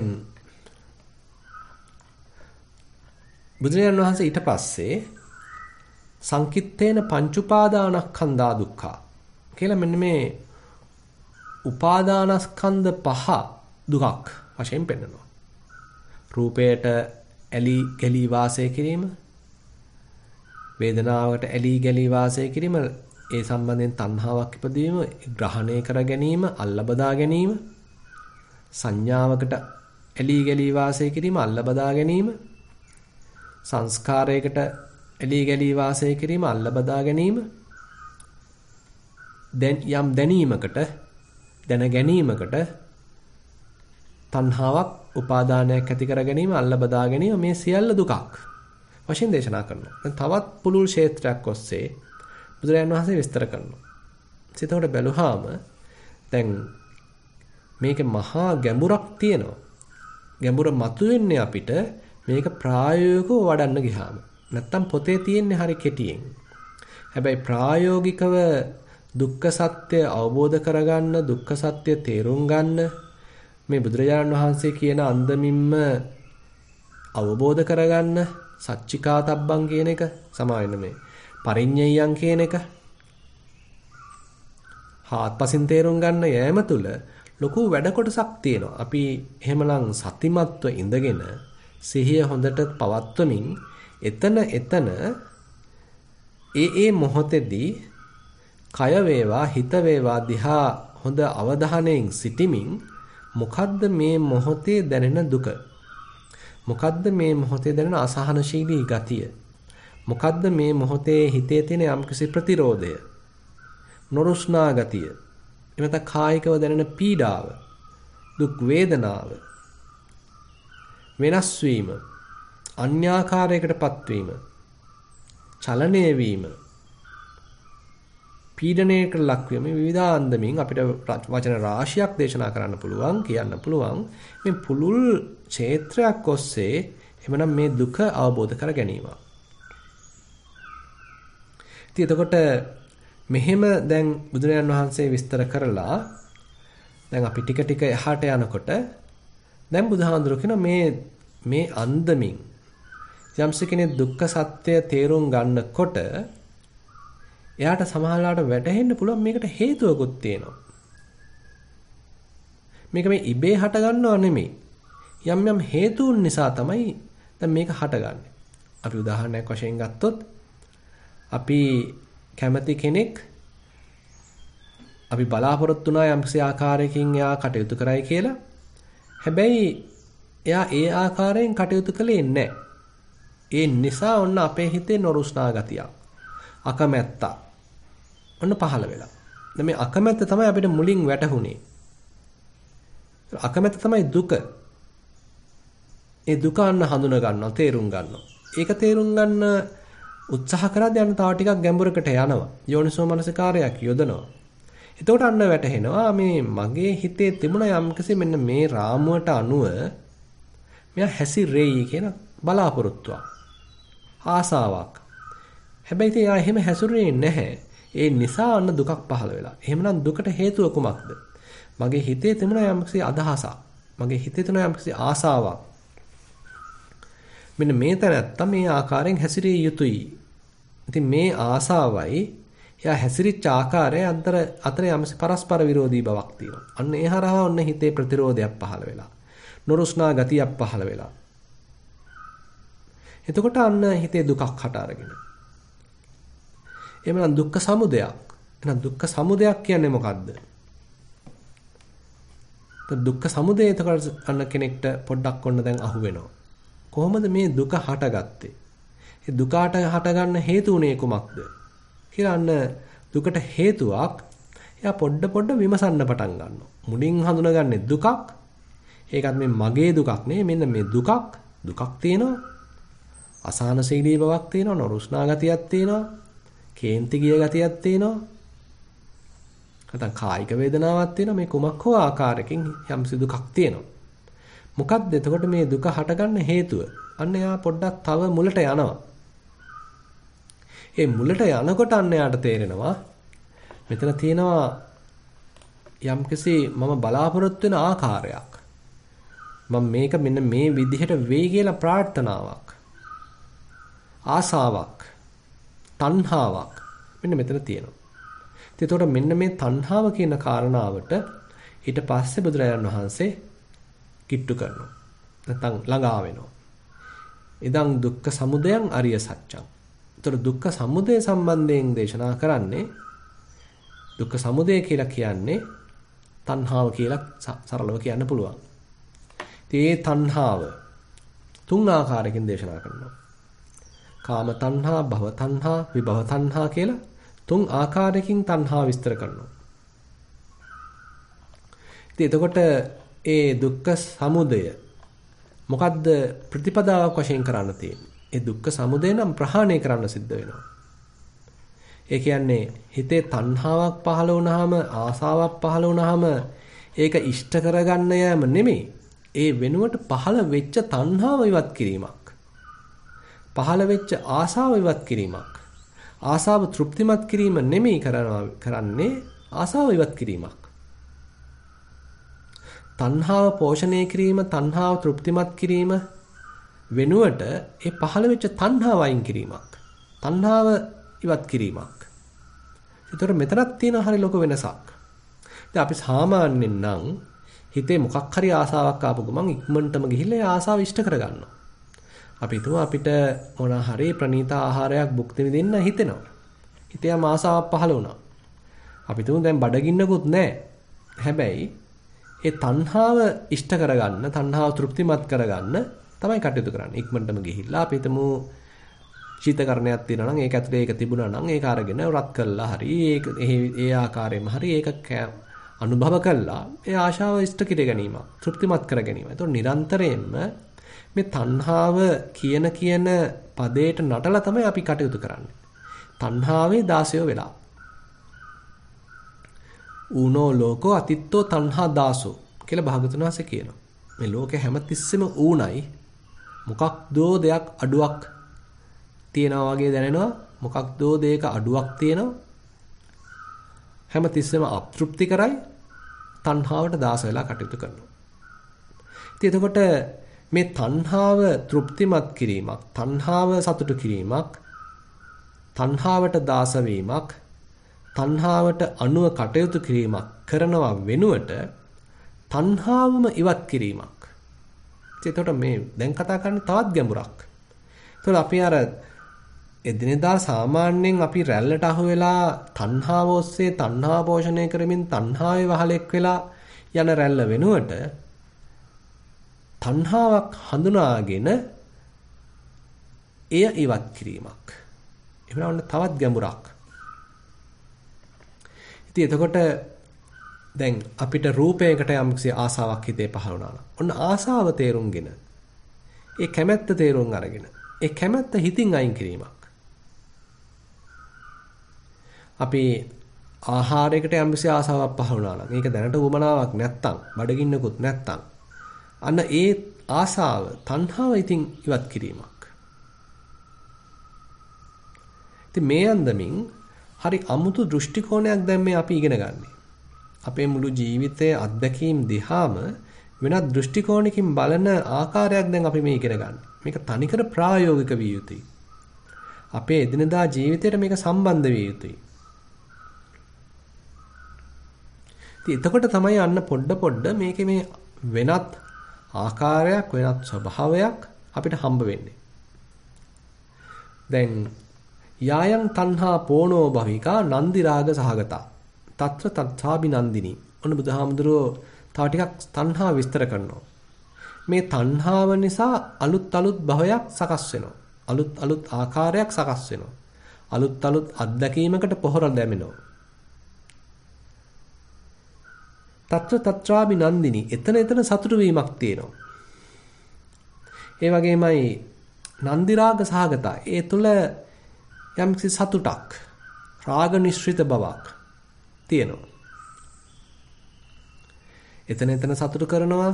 එතන එතන නිකන් රාග නිශ්චිත බවක් තියෙනවා. හිත ඇලිලා යනවා, ඇතිලා යනවා. ඒ වගේමයි ඊළඟ අත්දැකීමක් කරා අපි යොමු කරනවා. හරියට නිකන් අර කැරට් අලයක් පෙන්නලා බූරුවෙක්ව ඉස්සරහට ඇදගෙන යනවා වගේ අපිවත් මේ තණ්හාව හරහා ඉස්සරහට ඇදිලා යනවා.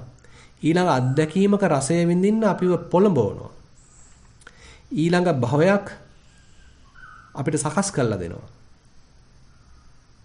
පුනර්භවයක් අපිට සකස් කරලා දෙනවා. ඉතින් එතකොට කාම තණ්හා, භව තණ්හා, විභව තණ්හා. එතකොට මේ රූප බලන්න තියෙන සංහාවක්, සද්ද අහන්න තියෙන ආසාවක්, ගන්ධ සුවඳ අත්දකින්න තියෙන ආසාවක්, රස විඳින්න තියෙන ආසාවක්, ස්පර්ශයන් කැමැති ස්පර්ශයන් ලබන්න තියෙන ආසාවක්. මෙන්න මේ පංචකාමයන්ගෙන් සතුටු වෙන්න තියෙන ආසාවක්. ඉතින් මේක අපි කාටත් තියෙනවා. තිරිසන්ගත සතුන්ටත් තියෙනවා, මනුස්සයින්ටත් තියෙනවා, දෙවියන්ටත් තියෙනවා. මේ කාගාවත් ඒතර මේ පංචකාමයන් හඹා යන ගතියක්. පංචකාමයන් ඉල්ලන ගතියක්. පංචකාමයන්ට ආසා වීමක්. ඒවා අල්ල බදා ගැනීමක්. ඒවට තියෙන ලොකු කෑදරකමක්. ඒතර මේ තණ්හාවෙත් විවිධ ප්‍රභේද. පුංචි ආසාවක් හිතේ තියෙන. ඊට වඩා ටිකක් දැඩි ආසාවක්. ඔය ගැබ්බර වෙච්ච මව්වරුන්ට එහෙම තියනවා කියන්නේ දොළ දුකක්. බොහොම ගැඹුරු ආසාවක්. අනිවාර්යෙන් තෘප්තිමත් කරගත යුතුයි කියලා වගේ මට්ටමක ආසාවක්. ඒකෙන්ම මෙහෙවිලා කටයුතු කරනවා. අපි හිතමු දැන් යම් දෙදෙනෙක් අතර යම් ප්‍රේම සම්බන්ධයක් ඇති වෙලා. ඉතින් අරයව නොදක ඉන්න බෑ. එයාට දුරකථන ඇමතුමක් නොදී ඉන්න බෑ. කටහඬ අහන්න නැතුව ඉන්න බෑ. කොහේ දිහා බැලුවත්, හඳ දිහා බැලුවත් එයාගේ මුණ තමයි මතක් වෙන්නේ. ඉතින් මේ වගේ අන්න හිතේ ඇතිවෙච්ච බැඳීමක්, ඡන්ද රාගයක්, ආසාවක්. හිතේ ඇතිවෙච්ච යම්කිසි ඒ බැඳීම නිසා හටගත් යම්කිසි සතුටක්. ඒ සතුටු වෙන ගතියක් මේ තණ්හාවේ ඇස්සේ තියෙනවා. එතන සතුට වෙනවා. මේ වෙලාවේදී යම්කිසි දෙයක් අල්ලගෙන සතුට වෙනවා.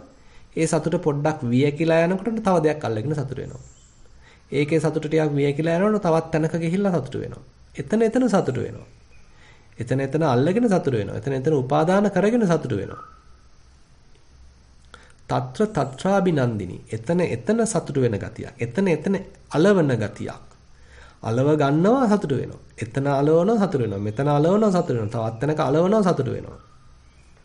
මෙන්න මේ බඳු ස්වභාවයක් මේ තණ්හාවේ තියෙනවා. ඊළඟට භව තණ්හා. හැම තිස්සෙම ඊළඟ මොහොතක් ගැන, ඊළඟ අත්දැකීමක් ගැන, ඊළඟ තත්වයක් ගැන,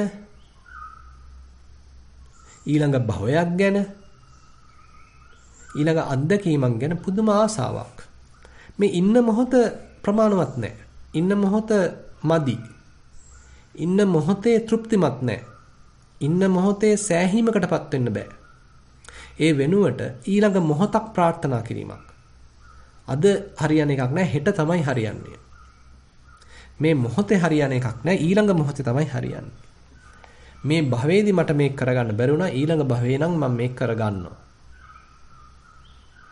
මේ අවස්ථාවේදී මේ තියෙන ගේ හරියන්නේ නැහැ. මම ඊට වඩා හොඳ ගයක් හදා ගන්නවා. මේ තියෙන වාහනේ හරි නැහැ. දැන් අලුත් මොඩල් එකක් ඇවිල්ලා තිනවා. අලුත් සාම්පල් එකක් ඇවිල්ලා තිනවා. මට ඒන් එකක් ගත්තොත් ඔන්න සතුටු වෙනවා.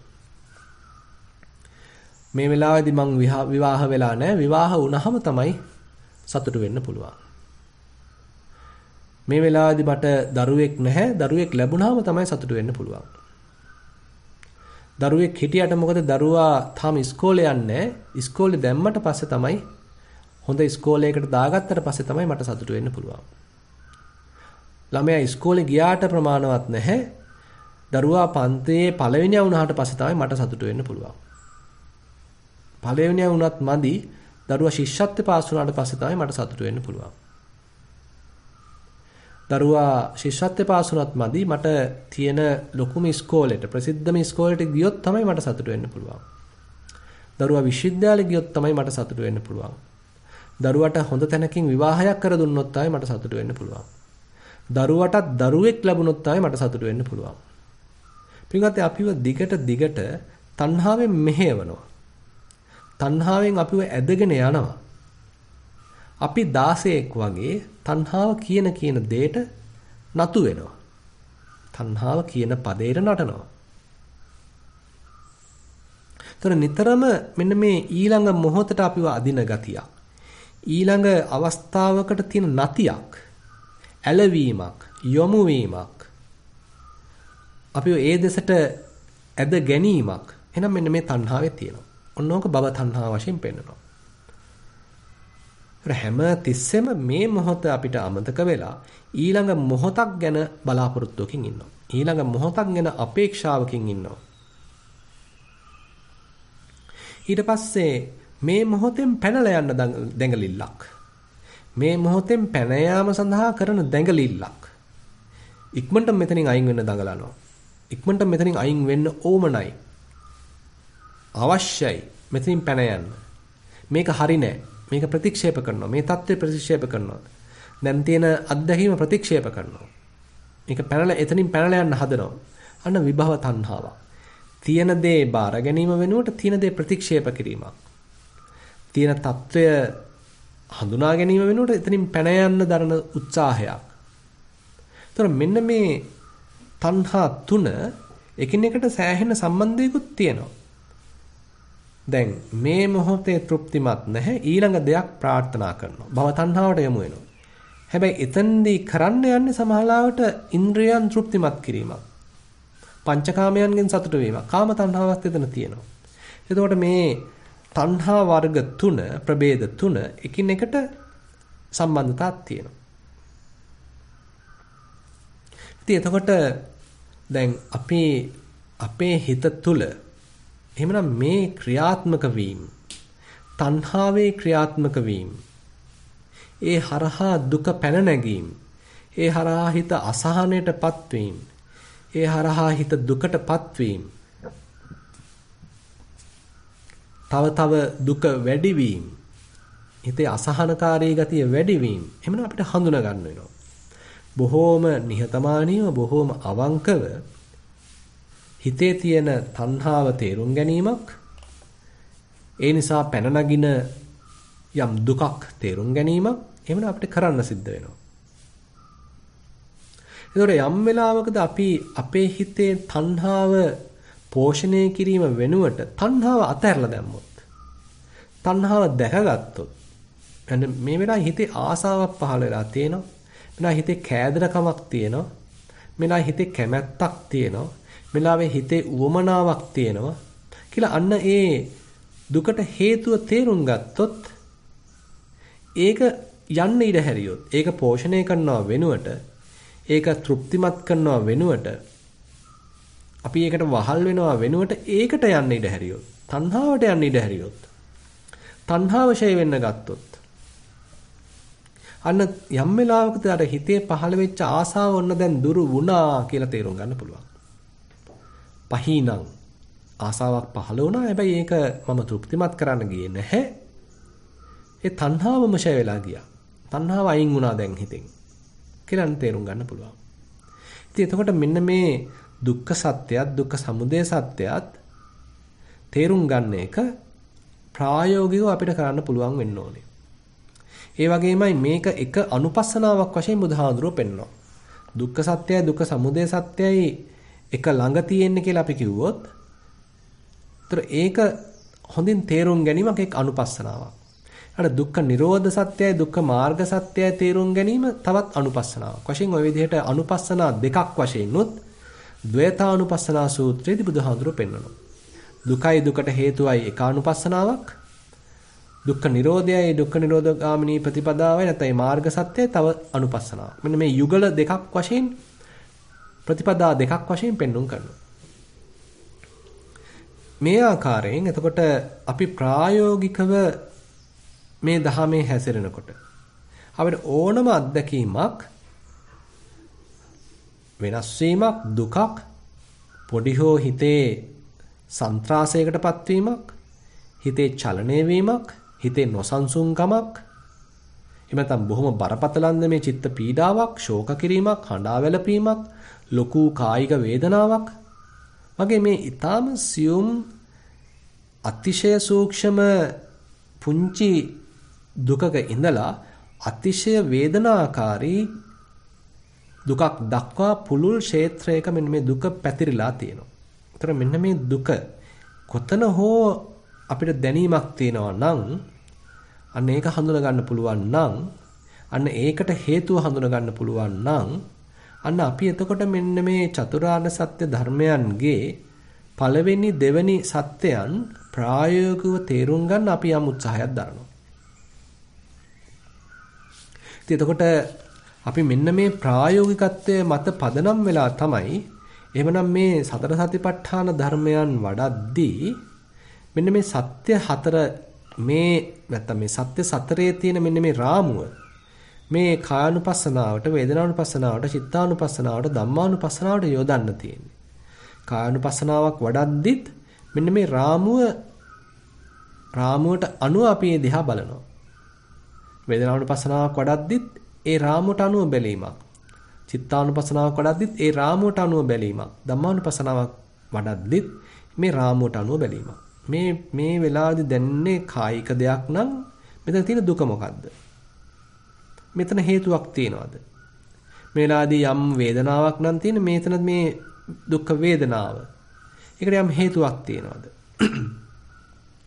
යම් කිසි හිතේ පහළ වෙච්ච ස්වභාවයක් නම් තියෙන මේකේ දුකක් තියනවාද? මේක හඳුනගන්නේ කොහොමද? ඒකට හේතුව කුමක්ද? හිතේ පහළ වෙච්ච යම්සි නීවරණයක් එහෙම තියෙනවා නම් අන්න එතන තියෙන දුක කුමක්ද? හේතුව කුමක්ද? කියලා මෙන්න මේ දෘෂ්ටි කෝණය අපි එන යොදන්න අවශ්‍ය වෙනවා. ඉතින් මෙන්න මෙතන තමයි ඒක අතින් මේක මුළු ජීවිත ප්‍රතිපදාවක් බවට පත් වෙන්නේ. චතුරාර්ය සත්‍ය අපි අර සත්‍ය හතරයි වට තුනයි ද්වාදසාකාරයයි දැන ගැනීමම නෙමෙයි ඒක කොහොමද මේ ජීවිතයට යොදන්නේ? එදිනදා ජීවිතයට අපි යොදන්නේ කොහොමද? කියන එක තමයි එවනම් ප්‍රතිපදාවක් වෙන්නේ. ඉතින් අද මම ඇත්තටම උත්සාහවත් උනේ මෙන්න මේ මූලික කරුණු ටික මතක් කරන්න පොඩ අපිට මේක ප්‍රායෝගිකව අපේ මේ දහමට යොමු වෙන්න.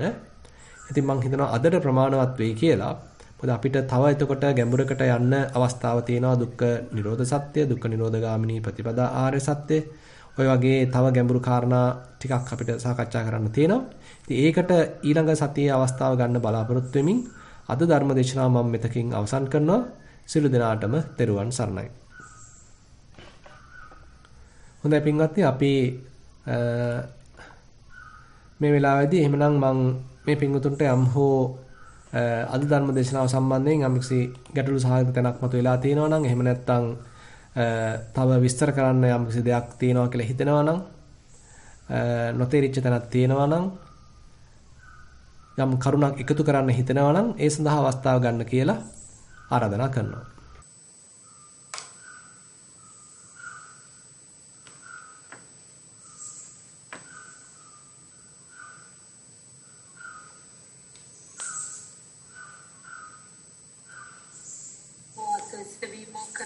සුරංගනීට අවස්ථාව ලැබෙනවා. අවසරයි ස්වාමීන් වහන්සේ. ඔකේ. දැන් අපි භාවනා හරි සතියෙන් ඉන්නකොට අපි දකිනවා අපි එක දේවල් වලට බැඳෙනවා. එතකොට ඒක දැකීම බජානාති විදිහට ඉන්නකොට අපිට ඒක දකින්නවා කියන එකයි මගේ තේරුම් ගැනීම. එතකොට ඊට වඩා යමක් අපි තුලින් ඒ කරන වැඩේ නිසා අපි අතර තණ්හා බැඳීම් ඇති වෙනවා නම් ඒක අඩු කරගන්න නම් අපි ඊට වඩා අපේ ඉන්ද්‍රිය සංවරයකට යන්න ඕන කියන එක දැනෙනවා. නමුත් ඒ වගේ දෙයක් කරගැනීමේ හැකියාව නම් නැහැ. ඉන්ද්‍රිය සංවරයක් කරගන්නේ නැහැ. අපි ඒකට බැඳිලා යනවා කියන එක දකින්නවා. ඒ වගේ අවස්ථාවක මොන වගේ දෙයක්ද අපි කරන්න ඕනේ කියලා දැනගන්න කැමතියි. ඔව්. හොඳයි. ඒ කියන්නේ අපිට තේරෙනවා නම් මෙතෙන්දී මගේ ඉන්ද්‍රිය සංවරය තමයි ප්‍රශ්නේ උනේ. ඉන්ද්‍රිය සංවරයක් පවත්වන්න ඕන තැන හැබැයි මම ඉන්ද්‍රිය සංවරයක් පැවැත්වුවේ නැහැ. ඒකත් බොහොම නිහතමානී අවබෝධයක්. අපි නැත්තම් අපිව සාධාරණීකරණය කරනවා. එහෙම නැත්නම් අනිත් කෙනාට වැරද්ද පටවනවා. හිතන්න යම්සී ලස්සනට ඇඳපු ගෑනු කෙනෙක් ඉන්නවා. ඉතින් එයා දැකලා මොන්න මගේ හිතේ රාගේ පහළ වෙනවා. ඉතින් මම තව තව එයා දිහා බලනවා. තව තව රාගේ උත්සන්න වෙනවා. මම හැබැයි එයාට දොස් කියනවා. මෙයා ඇඳලා තියෙන හැටි වැරදි. මෙහෙමද අඳින්න ඕනේ. ඊට වඩා හොඳට අඳින්න ඕනේ නේද? ශික්ෂා සම්පන්න විදිහට හැසිරෙන්න ඕනේ නේද කියලා අපි එයාට බයිනවා. ඒ වෙනුවට අපිට බලන්න පුළුවන් නම් මේ වෙලාවේ මගේ ඉන්ද්‍රිය සංවරය තිබුණේ නැහැ. මම බලන්න ගියා. මම මගේ සීලය ගැන සැලකිලිමත් දුන්නේ නැහැ. මම මේ ඉන්ද්‍රයන් වැසූ දොර ඇතුව වාසය කළේ නැහැ. මමයි මෙතෙන්ද හික්මෙන්න ඕනේ කියලා අන්න අපිට අපේ තියෙන දුර්වලතාවය තේරුම් ගන්න පුළුවන් නම් ඒකත් ලොකු දෙයක්. එතකොට මේ අනුන්ව හදනවා නෙමෙයි අනුන්ව හදන්න යමක් වෙනුවට අපිට පුළුවන් ද අපිව හදා ගන්න. අපේ හිත හික්මවා ගන්න. අපේ ඉඳුරන් দমনය කර ගන්න. ඉතින් මෙන්න මේ වෙන පැති වලින් එහෙමනම් අපිට හිතන්න සිද්ධ වෙනවා. ඒ කියන්නේ මේ ගමන උඩුගම්බලා යන ගමනක් වශයෙන් බුදුරජාණන් වහන්සේ හඳුන්වනවා. මේක නිකන් රැල්ලට අහු වෙලා ගහගෙන යන එක ලේසි. හැබැයි පුළුවන් ද උඩුගම්බලා පීනන්න. ඒතර මෙන්න මේ උඩුගම්බලා පිහිනීම ලේසි නෑ එක අතකින්. ඒකතර කපාගෙන යන්න වෙනවා. රැල්ල කපාගෙන යන්න වෙනවා. හිතින් එන ඒ ඉල්ලීම ඉෂ්ට කරනවා වෙනුවට ඉල්ලීම අතහැරීම. හිතේ එන ආසාව ඉෂ්ට කිරීම වෙනුවට ආසාව අතහැරීමක්. තමයි එහෙමනම් දැන් මේ අදත් කතා කළේ අපි. හිතේ තණ්හාවක් පහළ වුණාම ආසාවක් පහළ වුණාම ඒක මුදුන්පත් කරගන්න, ඒක තෘප්තිමත් කරගන්න, ඒක ඉෂ්ට කරගන්න තමයි අපි උත්සාහවන්ත වෙන්නේ. ඒ වෙනුවට අපිට පුළුවන් දැන් මේ හිතේ ආසාවක් පහළ වෙලා. මේ හිතේ තණ්හාවක් පහළ වෙලා. මේ හිතේ කැමැත්තක් පහළ වෙලා. මේ හිතේ චන්ද රාගයක් පහළ වෙලා කියලා අන්න ඒ තණ්හාව දකින්න. දැකලා ඒක අත්හරින්න. ඒක ෂය වෙන්න හරින්න. ඒ ගැන සතිමත් වෙලා ඒක දුරු වීම සඳහා කටයුතු කරන්න. ඒක පෝෂණය කරන්න නැතුව සිටින්න. අපිට පුළුවන් නම් අන්න එයා ෂය වුණාට පස්සේ අන්න හිත සුවපත් වුණා. ඒ සුවපත් වෙච්ච සිතත් හඳුන ගන්න. එන්න ඒක සාක්ෂාත් කරගන්න. දැන් අන්න තණ්හාව ෂය වුණා. තණ්හාව ෂය වුණාට පස්සේ අර හිතේ තිබිච්ච අසහනකාරී ගතිය, ඉල්ලන ගතිය, නොසන්සුන් ගතිය, ඒ ඔක්කොම ටිකක් දැන් සමනයටපත් වුණා. හිත ආයෙත් සිසිල් වුණා. හිත ආයෙත් තැම්පත් වුණා. හිත ආයෙත් ශාන්ත වුණා. මෙන්න මේ ශාන්ත ගතිය තේරුම් ගන්න. ඒක මහා එපා කරපු ගතියක්, මේක මහා ඒකාකාරී ගතියක්, මුස්පේන්තු ගතියක් කියලා හිතන්නේ නැතුව දැන් කලින් නම් හිතේ අසහනකාරී ගතියක් තිබුණා. ඒ අසහනකාරී ගතිය දැන් දුර වුණා. මොකද ඒ අසහනට හේතුව මං අයින් කරපු නිසා. දැන් අන්න අසහනයක් දුර වෙලා ගියා. හේතුව අයින් වෙච්ච නිසා දැන් අසහනයත් අයින් වෙලා ගියා. දැන් අන්න ආයෙත් හිත සාමකාමී. හිතේ තිබිච්ච ආයෙ අර නොසන්සුන් ගතිය දැන් පහව ගියා. හිත ආයෙත් ඔන්න දැන් තැම්පත්. හිතේ තිබිච්ච දුක අයින් වෙලා හිත ආයෙත් දැන් ඔන්න ප්‍රබෝධමත්. හිත ආයෙත් බොහොම පහන් ස්වභාවයකින් තියෙනවා. මෙන්න මේ පහන් ස්වභාවය, පැහැදිලි ස්වභාවය, සරල ස්වභාවය, එහෙම නැත්නම් තැම්පත් ස්වභාවය, ශාන්ත ස්වභාවය. මෙන්න මේක හඳුනා ගන්න. මෙන්න මේකට යම් වටිනකමක් දෙන්න. මේ தત્ත්වය සාක්ෂාත් කරන්න. ඒතර මෙන්න මේ බඳු ප්‍රතිපදාවක් එහෙනම් අපිට ප්‍රායෝගිකව අනුගමනය කරන්න සිද්ධ වෙනවා. ඒකට තමයි අපිට ජීවිතේෙම මේක එකතකින් ප්‍රතිපදාවක් බවට පත් වෙන්න අවශ්‍ය. අපි ඒව ගැන තව ටිකක් ඉස්සරහට කතා කරමු. ඉතින් මම හිතනවා මේ ඒ නිසා තමන්ගේ හිතේ තියෙන නොහික්මුණු ගතිය තේරුම් ගැනීම අපිට ඊටාම් වැදගත්. යෝගාවචරයෙන් වශයෙන් අපි මැලි වෙන්න අවශ්‍ය නැහැ. අපි නැත්තම් ලැජ්ජා වෙන්න අවශ්‍ය නැහැ. මේ හිතේ තියෙන මේක තමයි අපේ හිතේ තියෙන තාම නොහික්මුණු ගතිය. හිතේ තියෙන චපල ගතිය. ඒවා අපි හඳුනගෙන අපේ තියෙන මේ දුර්වලතා පොඩ හදාගන්න තමයි ඉතින් උත්සාහ දරන්න තියෙන්නේ. හොඳයි. අපි යනවා ඊළඟ ප්‍රශ්නෙට. අන්දු ජීව ධර්මතිලක මහතාට ඊළඟ පැන ඉදිරිපත් කරන්න පුළුවන්. පෙරවන් තෙරුවන් සරණයි ස්වාමීන් වහන්සේ. ඔව්. ස්වාමීන් වහන්සේ දැන් බොජ්ජංග මට්ටමේ සතියක් පවත්වනකොට ඒකෙදිත් يعني සිත යම් කිසි ස්වභාවයක් අසුරු කරමින් ඉන්නවා වගේ කියලා තමයි මට දැනෙන්නේ. ඒ කියන්නේ ඒක මට මේ දැනගන්න ඕනේ ඒක උපක්ලේශය ස්වභාවයක්ද? නමුත් ඒ ස්වභාවය පසුතලයේ තියෙනවා. ඒ තියෙනකොට ශබ්ද ඇහෙනවා, ඒක හඳුනා ගැනීමක් නැහැ. දකින දේවල් හඳුනා ගැනීමකුත් නැහැ. ඒකේ අර ස්වභාවය හිත කැමැත්තෙන් ඉන්නවා කියන එකක් තමයි මට දැනෙන්නේ. ඒක නිවැරදිද ස්වාමීන් වහන්සේ? ඔකේ තින් ඇත්තටම ටිකක් ගැඹුරට යන ප්‍රශ්නයක්. ආනන්ද සප්පාය සූත්‍රය මේ පොඩ්ඩක් කියවලා බලන්න. ඒකේ අපිත් දේශනා මාලාවක් කරා. ඒකත් පොඩ්ඩක් අහලා බලන්න. ආනන්ද සප්පාය සූත්‍රයේදී ආනන්ද ස්වාමීන් වහන්සේ බුදුරජාණන් වහන්සේ ගාව ඉන්නවා. ඉඳලා ප්‍රශ්නයක් අහනවා, ස්වාමීනි මේ විපස්සනා වඩන හැමෝම නිවන් දකින්නවද? එහෙම නැත්නම් නිවන් දකින්නේ නැද්ද? ඉතින් එතකොට බුදුරජාණන් වහන්සේ කියනවා ඇතමෙක් නිවන් දකින්නවා, ඇතමෙක් නිවන් දකින්නේ නැහැ. ඉතින් එතකොට ආනන්ද ස්වාමීන් වහන්සේ අහනවා, ස්වාමීනි ඇයි මේ විපස්සනා වඩන හැමෝම නිවන් දකින්නේ නැත්තේ කියලා අහනවා.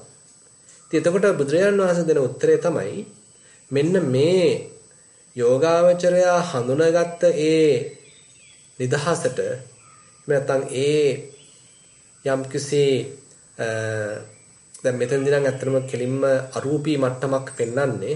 ඒ අරූපී ස්වභාවයට මේ යෝගාවචරයාගේ හිතේ සෑහෙන බැඳීමක් ඇති වෙන්න පුළුවන්. ලොකු ප්‍රබල බැඳීමක් ඇති වෙන්න පුළුවන්. ඒතර එයා එතන වාසය කිරීම තමයි මූලික කරගන්නේ. ඒකට බැහැගෙන එතන වාසය කරනවා. ඒක පාවිච්චි කරන්නේ නැහැ කෙලෙස් දුරු කරන්න.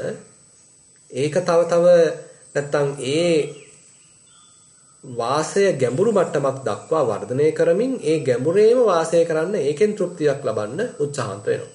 ඉතින් එයාට මොකද වෙන්නේ? බුදුහාඳුරු කියනවා කෙලෙස් ප්‍රහාණය නොවීම නිසා එයා ගිහිල්ලා නේව සංඥා නා සංඥායතනෙ උපදිනවා කියලා කියනවා.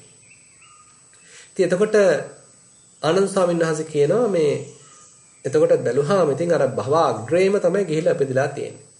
ඒ නිසා බුදුහාමුදුරුවෝ පෙන්වන්නේ මේ තන උනත් මේක තනක් කියලා කියනකට වඩා මේ ස්වභාවය උනත් ඉතින් අපි ටික ටික නොගැඹුරු කරමින් එතකොට අන්න හිතට කෙලෙස් වලට එන්න දෙමින් හිතේ කෙලෙස් තියෙනවා නම් ඒවට මතුවෙන්න දෙමින් එතන කෙලෙස් හඳුනා ගැනීම පිණිස භාවිතා කරන්නයි තියෙන්නේ. මේකත් අපි අල්ලගන්න ගියොත් ඒක ග්‍රහණය කරන්න ගියොත් ඒකෙන් තණ්හාවට බැඳෙන්න ගියොත් ඉතින් එතනදී අපි වරද්ද ගන්නවා. ඒ නිසා ඇත්තටම ඒ බඳු තණ්හාවක් පහළ වීම යෝගාවචරයට හඳුනා ගන්න බැරි නැහැ හැබැයි. දැන් මගේ හිතේ මේ හිස් තැනකට මේ සංසලිදායක ගතියකට එහෙම නැත්නම් අනිශ්චිත ස්වභාවයට ලොකු කැමැත්තක් තියෙනවා. මම ඒක බලාගෙනයි වාඩි වෙන්නේ.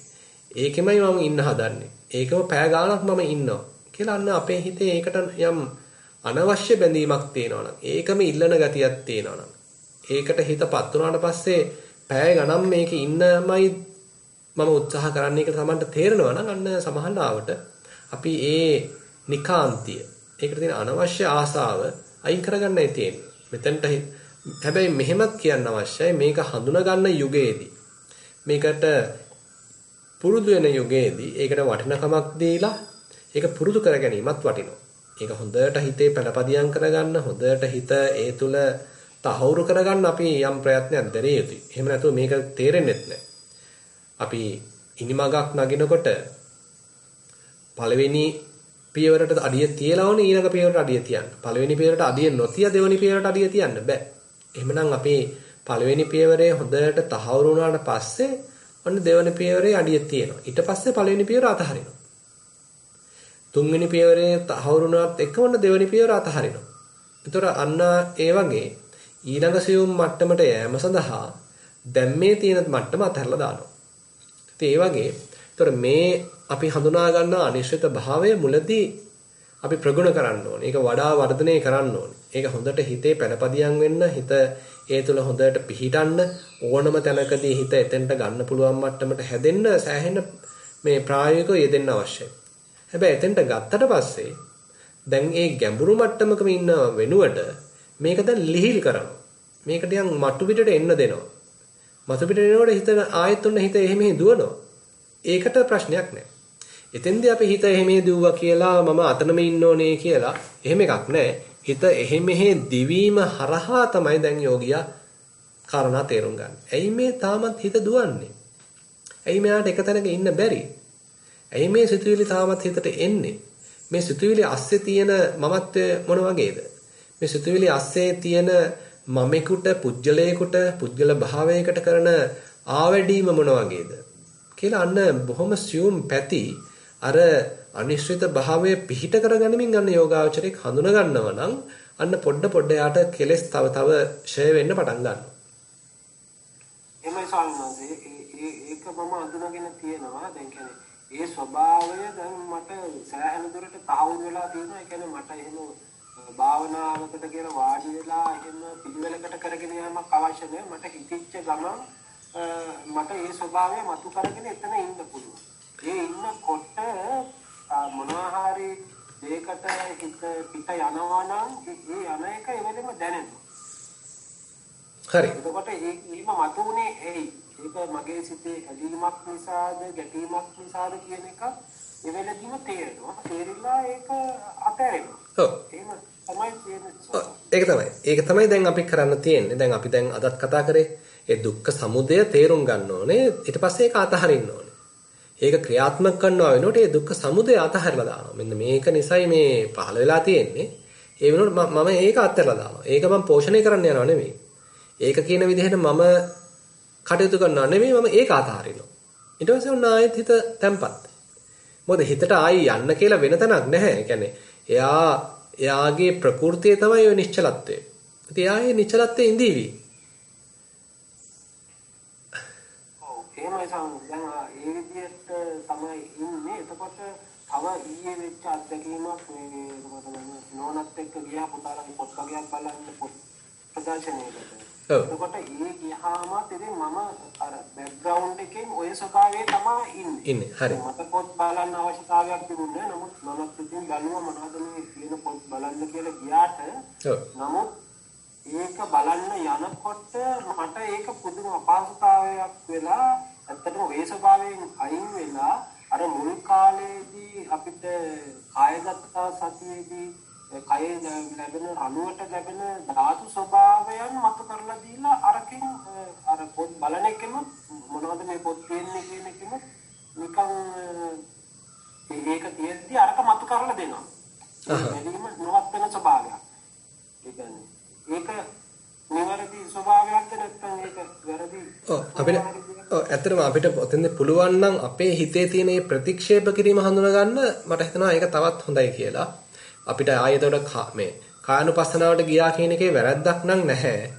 අපි එතෙන් දැන් අතරම උතන පැති කීපයක් තියෙනවා. එකක් තමයි අපිට ඍජුව හිත දිහා බලා ගන්න බැරි වෙලාවේදී හිතේ තියෙන යම්කිසි නොසන්සුන් ගතියක්, ඒ පහළ වෙච්ච අකමැත්තක් ඒක තේරුම් ගන්නේ නැතුව ඒක බැරි නිසාම නෙමෙයි සමහරවිට ඊට වඩා ලේසි ඒ හරහා මතුවෙච්ච කායික අසහනකාරී ගතිය, කයේ තියෙන ආතතිය තේරුම් ගැනීම. අපි මොකද කරන්නේ? කයේ ආතතිය තේරුම් ගන්නවා. කයේ තියෙන යම්කිසි නිකන් තදවීමක්, රළු වීමක්, ආතතිගත වීමක්, දත් ඇඳියකට නිකන් තදවීමක්, නලර රැලි ගැන්වීමක්, S2 මේ මොකක්ද කියන්නේ S බැමි එකට ලං වීමක්, ඔය වගේ බොහොම අතිශය සියුම් අන්දමේ කායික වෙනස්කම් ඇති වෙලා තියෙනවා අර හිතේ පහළ වෙච්ච අසහනය හරහා. මෙන්න මේ කායික වෙනස්කම් ටික හොඳට තේරුම් අරගෙනමින් ඒවා ටික සමනය කරගන්න අපි ඉඩ සලස්සනකොට ඒවා තේරුම් ගනිමින් කටයුතු කරනකොට දන්නේම නැහැ අර තණ්හාවක් දුරු වෙලා. හිතේ අසහනකාරී ගතියක් දුරු වෙලා. ඒතර මේක ඇවිල්ලා එක ක්‍රමයක්. ඉතින් අනිත් ක්‍රමේ තමයි ඍජුවම හිතේ තියෙන එකටම මුහුණ දෙන එක. මේ වෙලාවේදී මම මේ හිත මෙන්න මේ කටයුත්ත ප්‍රතික්ෂේප කරනවා. මේ ළමයා එක්ක එයාගේ උවමනාවට මේ පොත් ප්‍රදර්ශනය බලන්න යන එක, ඒ බලන එක හිත ප්‍රතික්ෂේප කරනවා. මට පුළුවන් ද ඒ හිතේ තියෙන ප්‍රතික්ෂේප කිරීම හඳුනා ගන්න. හඳුනාගෙන මේ දුක තේරුම් අරගෙන දුක් නොවිඳ ඉන්න මට පුළුවන්ද? ඒ වගේම සාමාන්‍යයෙන් දැන් අද ධර්ම දේශනාවත් එක්ක සම්බන්ධ කළොත් දැන් අපි මූලිකවම මුල කාලයට ගියොත් කායගත සතිය වඩලා එතකොට අපි මුලදී උනේ අපි සාමාන්‍යයෙන් ඉන්න ස්වභාවයෙන් ඒ කයේ දැනෙන ධාතු ස්වභාවයන් කියන ඒ ස්වභාවය අපි කලින් විදියට වඩා කැමැති සුවදායි තනක් හැටියට හඳුනාගෙන එතන ඉන්න තමයි ඇත්තටම උත්සාහ වෙන්නේ. අනහරි. ඔව්. එහෙම ඉන්නකොට ඒ ස්වභාවයෙන් හිත මොනවා හරි ඒකට දකින්න දෙයක් හරහා හෝ ඇහෙන දෙයක් හරහා හෝ එළීමකට ගැටීමකට මතුවෙනකොට අර ඉන්න ස්වභාවයෙන් පිට පනිනකොට ඒක දැනෙනවා. ඔව්. ඒක දැනෙලා ඒකේ ස්වභාවය අයිනලා ඒක ආපහු උපේක්ෂා මට්ටමකට මතුවලා ආයෙත් අර ඉන්න ස්වභාවයට මෙනවා. හරි. මේ ස්වභාවය දිගටම ඉන්නකොට තමයි ඒකත් ඇත්තටම උපාදාන නොකරන ස්වභාවයකට ගිහිල්ලා ඒ දැනෙන ධාතු ස්වභාවයන අතහැරිලා සියුම් වෙලා අය නොදැනෙන ස්වභාවයටපත් වෙනවා. ඒකට මගේ අත්දැකීම තමයි නිතරම අපි දැන් සතර සතිපට්ඨානය තුළ එක එක මට්ටමින් මට්ටමට සතිය විසින්ම කැමැති දුක් නැති ස්වභාවයක් සිතට පුරුදු කර ඉන්නකොට ඒ ස්වභාවයේ ඉන්නකොට මතුවෙන දේවල් ගැන හොඳට දැනුවත් බවක් ලබා දීලා ඇයි ඒක මේ තාපි එලීමක් හෝ ගැටීමක් ඇති උනේ කියන එක ගැන ගැඹුරින් බලනකොට ඒකත් අතහැරිලා ගිහිල්ලා ඊළඟ මට්ටම් වලට යන වගේ ස්වභාවයක් තමයි මට උනේ. මේ විදිහට තමයි දැන් ඇත්තටම මේ ධම්මානුපස්සනා මට්ටමට දැන් ඇත්තටම ඉතින් සිතුවිලි ඇති නොවි අර වගේ සිතක් අර මම කිව්වේ කලින් ඇත්තටම කයේ ධාතු ගුණ දැනීලානේ එහෙම වුනේ. දැන් සිත අර වගේ මේ මොකද උපාදාන නොකරනකොට මට නිකන් තේරෙනවා බෑග්ග්‍රවුන්ඩ් එකෙන් මොනවා හරි ස්වභාවයක් තියෙනවා. නමුත් ඒ ස්වභාවයේ ඉන්නකොට අර වගේම මේ සිත් මොනවා හරි මේ මට්ටමේදී දැන් කලින් වගේ ඇත්තටම මොකකටවත් පණින්නෙම නැහැ. නමුත් මොනවා හරි දෙයකට යනකොටම ඒක තේරෙනවා මොන වගේ ඇලීමක් හෝ ගැටීමක්ද මාගේ තුල කියන්නේ කියන එක එවලදීම දැනෙනවා. දැනෙලා ඒකත් අත්හැරෙන විදිහට තමයි දැන් සිදුවෙන්නේ සාමාන්‍යයෙන්. ඔව් ඒක තමයි වැදගත් වෙන්නේ. කියන්නේ අපේ කියන්නේ මුලින් තිබිච්ච හිතේ පැහැදිලි බවට වඩා තව ටිකක් අපේ භාවනාව කරගෙන යනකොට තව ටිකක් හිත පැහැදිලි වෙනවා. ඊට පස්සේ තවත් ටිකක් හිත පැහැදිලි වෙනවා. තවත් ටිකක් හිත සියුම් වෙනවා. තවත් ටිකක් හිත සූක්ෂම වෙනවා. තවත් ටිකක් හිත සංවේදී වෙනවා. ඒතර ඒ සංවේදී මට්ටමේදී යම් දුකක් දැනෙනවා. ඒ දුකට හේතුව තේරුම් ගන්නවා. ඒ දුක ප්‍රහාණය වෙනවා. ඊට පස්සේ ආයෙත් ඔන්න තව ටිකක් හිත සංවේදී වෙනවා. ආයෙත් ඔන්න යම් දුකක් දැනෙනවා. ඒ දුකට හේතුව දැනෙනවා. තේරුම් ගන්නවා. ඒ දුකට හේතුව අයින් කරනවා. ඒ දුක ප්‍රහාණය වෙනවා. ආයෙත් තව ටිකක් හිත සියුම් වෙනවා. ඒතර මේ වගේ බොහොම ක්‍රමානුකූල ප්‍රතිපදාවක් මෙතන ස්වාභාවිකව සිද්ධ වෙනවා. ඒ කියන්නේ අපි මේක මේ හිතලා කරනවමත් නෙමෙයි. මේක අපි ප්‍රායෝගිකව අපේ සතර සතිපට්ඨාන ධර්මයන් ප්‍රගුණ කිරීම හරහා අපි තුල මේක ස්වාභාවිකව සියුම් වෙවි යාමක් සිද්ධ වෙනවා. ඒ කියන්නේ අපි යම් සියුම් ඊළඟ සියුම් මට්ටමක් පිනිස දැන් තියෙන සියුම් මට්ටම අතහරිනවා. ඊට වඩා සියුම් මට්ටමක් පිනිස දැන් තියෙන සියුම් මට්ටම අතහරිනවා. ඔන්න ඔය වගේ ඉදං නිස්සාය ඉදං පජහති කියලා බුදුරජාණන් වහන්සේ ඒ ප්‍රතිපදාවට කියන්නේ මේ උපයෝගී කරගෙන මෙය අතහරිනවා. මේ උපයෝගී කරගෙන මෙය අතහරිනවා. ඉතින් මේ වගේ අර එකක්වත් අල්ලන්නේ දිගට. හැබැයි తాවකාලිකව අල්ලා ගැනීමක් තියෙන්න පුළුවන්. අර මම ඉනිමග නගින උපමාවේදී කිව්වේ අපි ඉනිමග නගිද්දී ඒ අපි කියමු ඒ රාමුවක එක කොටසක අපි ඉස්සෙල්ලා හොඳට කකුල තියා ගන්න ඕනේ. ඒක මත කකුල තියාගෙන තමයි ඒකෙන් වැර යොදලා තමයි ඊළඟ එකට අපි කකුල ඔසවන්නේ. ඊට පස්සේ අරක අත හැරෙනවා. අරක අත හැරිලා. කලින් එක අත හැරිලා. ඒ වුණාට ඊට වඩා ඉහළ මට්ටමක දැන් අපි ඉන්නවා. ඉතින් ඔන්න ඔය වගේ මේ ප්‍රතිපදාව තුළින් අපිව ඊළඟ මට්ටම දක්වා යොමු කරන ගතියක් තියෙනවා. ඕපනයික ගුණයක් කියලා බුදුහාඳුරු කියනවා මේ ධහමේ තියෙන. අපි මේ ධහම ප්‍රායෝගිකව වඩන්න ඊළඟ මට්ටමට අපි මේ ධහම තුලින්ම තල්ලු කරලා දානවා. ඒ ධහම තුලින්ම අපි යොමු කරනවා. ඒ කිසිම වැරද්දක් නැහැ. අපි පොඩ ඒ අපේ දැන් අනිත් එක තමයි අපේ හිතේ ඔය සියුම් කෙලෙස් නොතිබුණා නෙමෙයි. සියුම් කෙලෙස් තිබුණා. හැබැයි හිතේ තිබිච්ච ගොරෝසුකම නිසා ඒ කාලෙදි දැනුන්නේ. දැන් හැබැයි හිත තව ටිකක් සංවේදී නිසා, හිත හරිම සූක්ෂම නිසා, හිතේ පැහැදිලි බව වර්ධනය වෙලා තියෙන නිසා මේ සියුම් කෙලෙස් පවා ඔන්න දැන් දැනෙනවා. ඒ නිසා බුදුහාමුදුරුවෝ ඔය ධම්මපදයේ එහෙම කියනවා සංයෝජනං අනුන්තෝලං දහං අග්ගිව ගච්ඡති. මේ යෝගාවචරයා මේ අතිශය සියුම් සංයෝජන ලොකු කුඩා සියුම් සංයෝජන දවමින් අලු කර දමමින් දවා දමමින් මේ පොඩ යාගේ හිත පිරිසුදු කරගන්නවා කියලා. ඒ නිසා අපි ගොරෝසු මට්ටමක හිටිය දැනෙන් ඉන්නකොට අපිට දැනෙන ටිකක් ගොරෝසු කෙලෙස්. අපි ඒ ටික ඔන්න පොඩ අයින් කරගන්නවා. ඊට පස්සේ ඔන්න දැන් තව ටිකක් සියුම් මට්ටමකට එනවා. එතකොට ඔන්න තව සියුම් කෙලෙසුත් දැනෙනවා. ඒ ටිකත් ඔන්න අයින් කරගන්නවා. තවත් ඔන්න හිත දැන් සියුම් වෙනවා. තවත් සියුම් කෙලෙස් දැනෙනවා. ඔන්න ඒ වගේ ඒ සියුම් කෙලෙස් පවා හඳුනා ගන්න පුළුවන් වෙන අන්දමින් මේ ප්‍රතිපදාව අපිව ඉස්සරහට අරගෙන යනවා. එහෙමයි සාමාන්‍යයෙන් බොහොම පැහැදිලි බොහොම කිසිදුවා. හොඳයි. ඊළඟ පැනේ චින්තා හෙට්ටි ආරච්චි මහත්මිය ඉදිරිපත් කරන්න පුළුවන්.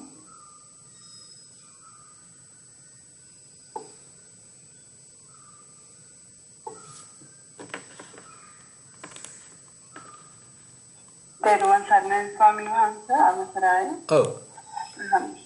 ස්වාමීන් වහන්සේ මේ ඇත්තට මේ ප්‍රශ්නේ මේ පර්යංකය ගැන දැන් පර්යංකයේදී ඉන්නකොට ස්වාමීන් වහන්සේ මේ අනිශ්චිතව ඉන්න තැනදී මේ දැන් අනිශ්චිතව ඉන්න වෙලාවට සිතුවිලි එන්නේ නැහැ සාමාන්‍යයෙන්.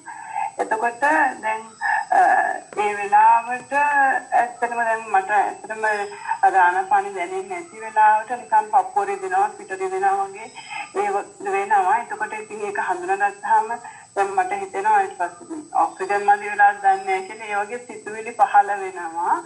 මේ දැන් ඒ වගේම තේරෙනවා නිකන් කය දරාගෙන ඉන්න එකත් නිකන් දරතයක් පරිවාහයක් වගේ මට තේරෙනවා දැන් අර දුක්ඛ සත්‍ය මත් වෙනවා කියන එක මට දැනෙනවා.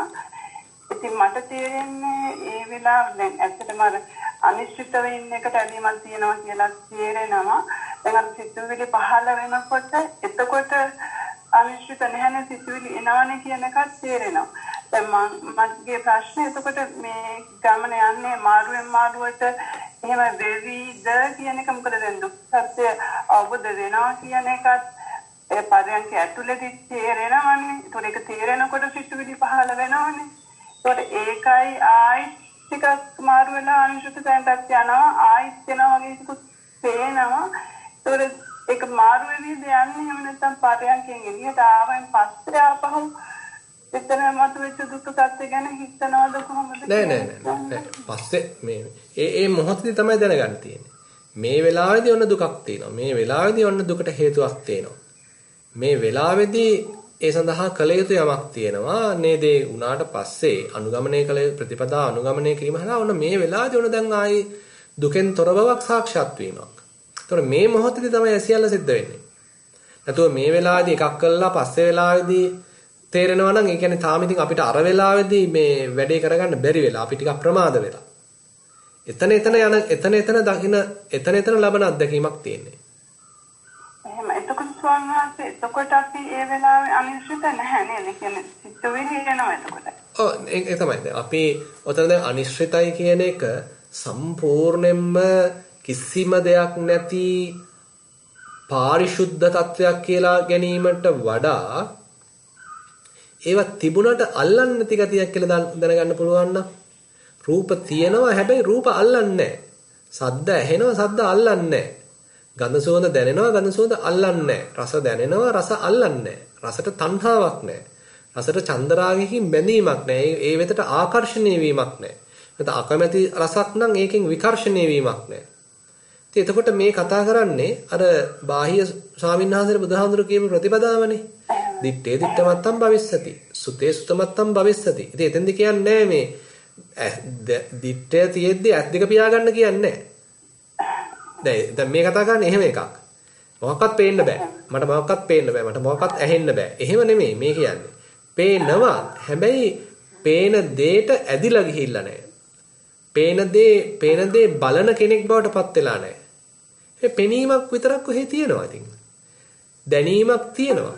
ඇසීමක් නැත්තම් ඇසීමක් තියෙනවා. හැබැයි ඒක මම සවන් දෙන්නෙක් කරලා නැහැ. බලන්නෙක් කරලා නැහැ. දකින්නෙක් කරලා නැහැ. ඉතින් අන්න ඒ වගේ අපි මේ තැන්වල හරි සූක්ෂම දෙයක් තියෙනවා ඇත්තටම. කියන්නේ අපි මේ ඉන්ද්‍රයන්ගෙන් විවිධ අත්දැකීම් ලබනකොට අපි ඒවට තණ්හාවෙන් බැඳීම හරහා අපි එක්කෝ ඒ වෙතට ගමන් කරනවා. අපේ හිත ඒ වෙතට යොමු වෙනවා. එහෙම නැත්නම් අපි තණ්හාවෙන් මෙතන ගැටීම හරහා ඒකෙන් විකර්ෂණය වෙනවා. ඒකෙන් අයින් වෙනවා. ඒකෙන් පැනලා යනවා. අපි තමයි අපි අකමැති කෙනෙක් දකින්නකොටම ඔන්න අපේ මූණ හැරෙනවා ටක් ගාලා අනිත් පැත්තකට. අන්න අපි විකර්ෂණය වුණා. ඉතින් අපිට පුළුවන් ද දැක්කා පමණයි. දුටුවා පමණයි. ආයි වමනාවෙන් බලන්න යන්නේ නැහැ. ආයි ඒ ගැන විතර්ක කරන්න යන්නේ නැහැ. ආයි ඒ ගැන කතන්දර ගොතන්න යන්නේ නැහැ. දැක්කා එච්චරයි. ඇහුණා එච්චරයි. දැනුණා එච්චරයි. ඉතින් ඔන්න ඒ වගේ ඉතින් මේ පොඩ හිත ස්වාධීන වීමක්. මේ අත්දැකීම් නොලබනවා නෙමෙයි මේවා පේනවා දැනෙනවා අරමුණුත් හිතටත් අරමුණුත් එනවා. හැබැයි හිත ඒව එක පැටලෙන්නේ නැහැ. එයා එයාගේ ස්වාධීනත්වය රැකගෙන ජීවත් වෙනවා. ඒක ස්වාමීන් ඒකම තමයි ඒකට විඤ්ඤාත මත්තන් කියන තැනත් අර එතන අවබෝධ වෙලා එතන අවබෝධයෙන් අත්හරිනවා කියන එක තමයි කියන්නේ. ඔව් එහෙම තමයි කියන්න වෙන්නේ. ඒ කියන්නේ දැන් ඉස්සෙල්ලා නම් අපි හිතාගෙන හිටියේ මේ හිතට එන හැම හිතවිල්ලක්ම මගේ මම අනිවාර්යෙන් මේ සිතුවිලි අනුව කටයුතු කළ යුතුයි. මම බැඳිලා ඉන්නවා මේ සිතුවිලි අනුව කටයුතු කරන්න කියලා. ඉතින් අපි ඒවා පස්සේ ගියා. ඒවා ක්‍රියාත්මක කළා. අපි හිත කියන දේ ඇහුවා. දැන් නිකන් ඒවා නිකන් හුදෙක් සිතුවිලි පමණයි. ඒවා නිකන් අපි වාහනයක් එලවගෙන යනකොට පාරේ අපි පසු කරලා යන කඩවල් පේලි පමණයි ඒවා. හොඳයි. ඊළඟ සම්මයි. ඊළඟ පැනේ සන්ධ්‍යා මිරිහාන මහත්මියට ඉදිරිපත් කරන්න පුළුවන්. ගෞරවනීය ස්වාමීන් වහන්සේ අවසරයි. මගේ මේ භාවනාව සම්බන්ධයෙන් මට ගැටලු දෙකක් තියෙනවා. එකක් තමයි මම සාමාන්‍යයෙන් දවසකට මේ සක්මන් භාවනාව පැය දෙකක්වත් කරන්න උත්සාහ ගන්නවා. පර්යාංකයේ පැයක් මේ ඉන්න උත්සාහ කරනවා. මට දැන් තියෙන ගැටලුව අර විපස්සනාවට යන්න කියලා ඔබ වහන්සේ කිව්වට පස්සේ මට මේ පර්යන්කේ ඉන්නකොට අර කයට හිත ගියාම මේ ඉන්න බැහැ මේ විනාඩි 15කින් වගේ මේ ඒ භාවනාව අවසන් කරන්න හිතෙනවා. අනිත් ගැටලුව ස්වාමීන් වහන්සේ මට හැමලේම දැන් මේ මං හිතන්නේ හුස්ම කියලා ලොකු ලීරණ ශබ්දයක් වගේ ලොකු ශබ්දයක් ඇහෙනවා මේ මට. එතකොට අනිත් දවසේ අනිත් වෙලාවල සමහර වෙලාවලට ඔය සත්‍ය ලොකු බොරහැඩ් සත්‍යයක් විදිහට නිකන් කීයක් එකකින් කිරණ සත්‍යයක් විදිහට දැනෙනවා. මම මේ සම්බන්ධයෙන් ඔබ වහන්සේගෙන් උපදෙස් පතනවා. හොඳයි. මේ හැබැයි ඕක කරදරයක් කරගන්නේ නැතුව අපිට තේරුම් ගන්න පුළුවන් නම් දැන් මේ කලින් මෙච්චර මේ ප්‍රබලව මට මේ අත්දැකීම දැනුන්නේ නැහැ. හැබැයි දැන් මේ ආස්වාස ප්‍රස්වාසයේ පවා බොහොම තීව්‍රව දැනීමක් තියෙනවා. ඉතින් ඒක දුකක්. ඒක ඇවිල්ලා මේ සැපක් නෙමෙයි. මෙතනක් තියෙන දුකක්. මේ කය ජීවත් වීම සඳහා දරන ප්‍රයත්නයක්. තියාට ආස්වාස ප්‍රස්වාස කරන්න ඕනේ. යාට බහිශ්‍රාවීය දෙයක් කරන්න ඕනේ. මේ රුධිර සංසරණය කරන්න ඕනේ. හෘදය ස්පන්දනය කරන්න ඕනේ. මේ ඔක්කොටම ඔක්සිජන් ඕනේ. ඉතින් මේක මහා මේ කර්මාන්ත ශාලාවක් මෙතන තියෙන්නේ. ලොකු ඝර්ෂණයක් මෙතන තියෙනවා. මේ දරා සිටීමම මේ ජීවත් වීමම මෙතන දුකක් තියෙන්නේ. ඉතින් අපිට ඕනේ නම් මෙන්න මේක හඳුනා ගන්න පුළුවන්. ඒ නිසා මට නම් හිතෙනවා ඕක කරදරයකට ගන්නවා වෙනුවට සතිය පිහිටා ගැනීමේ නැත්නම් සතිය පිහිටුවීමේ උපක්‍රමයක් කරගන්න. දැන් අපිට මේ තමා තුළම මේ කය තුළම සිද්ධ වෙන මේ දරතය, මේ පීඩාව, මේ සද්දේ අරමුණක් කරගන්න පුළුවන් නම් හිත වෙන බාහිර තියෙන මනක්කල්පිත අරමුණු හරහා හිතින් හදාගත්ත අරමුණු හරහා සිහින ලෝකවල අතරමං වෙවි කතන්දරගතකතා ඉන්නව වෙනකොට මේ කයේ දැන් මේ දැනෙන දුක, මේ තියෙන සද්දේ, මේ තියෙන ආස්වාද ප්‍රස්වාසය මේක අරමුණක් කරගන්න. ඊට පස්සේ අන්න ඒක ප්‍රයෝජනෙට ගන්නවා. මේකට මොකද වෙන්නේ? කොයි වෙලාවද මේක හටගන්නේ? මේකේ මැද හරිය කොයි හරියද? මේ සද්දෙම කොහොමද පටන් ගන්නෙ? දැන් මේ තියෙන සද්දේ මුල් හරියද? නැත්නම් මැද හරියද? නැත්නම් අග හරියද? මේ සද්දේ අඛණ්ඩවම දිගටම තියෙනවද? ආශ්වාසයේදීත් එකම අගේම සද්දයක්ද? ප්‍රශ්වාසයේදීත් තවත් වෙනත් සද්දයක්ද? නැත්නම් එකම සද්දයක්ද? මේකේ කඩතුළු එහෙම තියෙනවද? කියලා එතකොට අපිට දැන් ඔකේ ආශ්වාස ප්‍රශ්වාස ක්‍රියාවලියේ තියෙනවනේ යම්කිසි චක්‍රානුකූල ගතියක්. ඒතර මේ චක්‍රානුකූල ගතිය මට හඳුන ගන්න පුළුවන්ද? කියලා මමම පොඩි උත්සාහයක් දැරිය යුතුයි. මේ සඳහා යම්කිසි කුතුහලයකින් මේ ක්‍රියාදාමය අපි තව ටිකක් සමීපව බලනවා. ඉතින් එතකොට තව ප්‍රකට වෙනවා අනිවාර්යයෙන්ම. ඒ කියන්නේ දැන් අපි හිතන්න වේදනාවක් ඉස්සල්ලා නම් දැනුන්නේ නැහැ. හැබැයි අපේ හිතේ සමාධිමත් ගතිය වැඩෙනකොට මේ පුංචි වේදනාව පවා බොහොම තීව්‍ර වේදනාවක් වශයෙන් දැනෙනවා. කලින් නම් ඒක බිඳුවක්වත් දැනුන්නේ නැහැ. හැබැයි අපේ හිතේ සමාධිමත් ගතිය වැඩිවීම නිසා මේ පුංචි වේදනාව පවා බොහොම තීව්‍ර වේදනාවක් වශයෙන් දැනෙනවා. හැබැයි සමාධිය කැඩලා බිඳින ගියාට පස්සේ ආයෙත් දැනෙන්නේ නැහැ. ඒ නිසා සමාධි හිතේ ලක්ෂණයක් තමයි පොඩි දේ ලොකු කරලා පෙන්වීම. අන්වීක්ෂයක් වගේ තමයි. ඒ නිසා ඕක වාසියට ගන්නයි තියෙන්නේ. ඊටම පැහැදිලි ස්වාමීන් වහන්සේ ඔබ වහන්සේට පින් සිදු වේවා. හොඳයි. ඊළඟ පැයේ චන්දිමාට ඉදිරිපත් කරන්න පුළුවන්.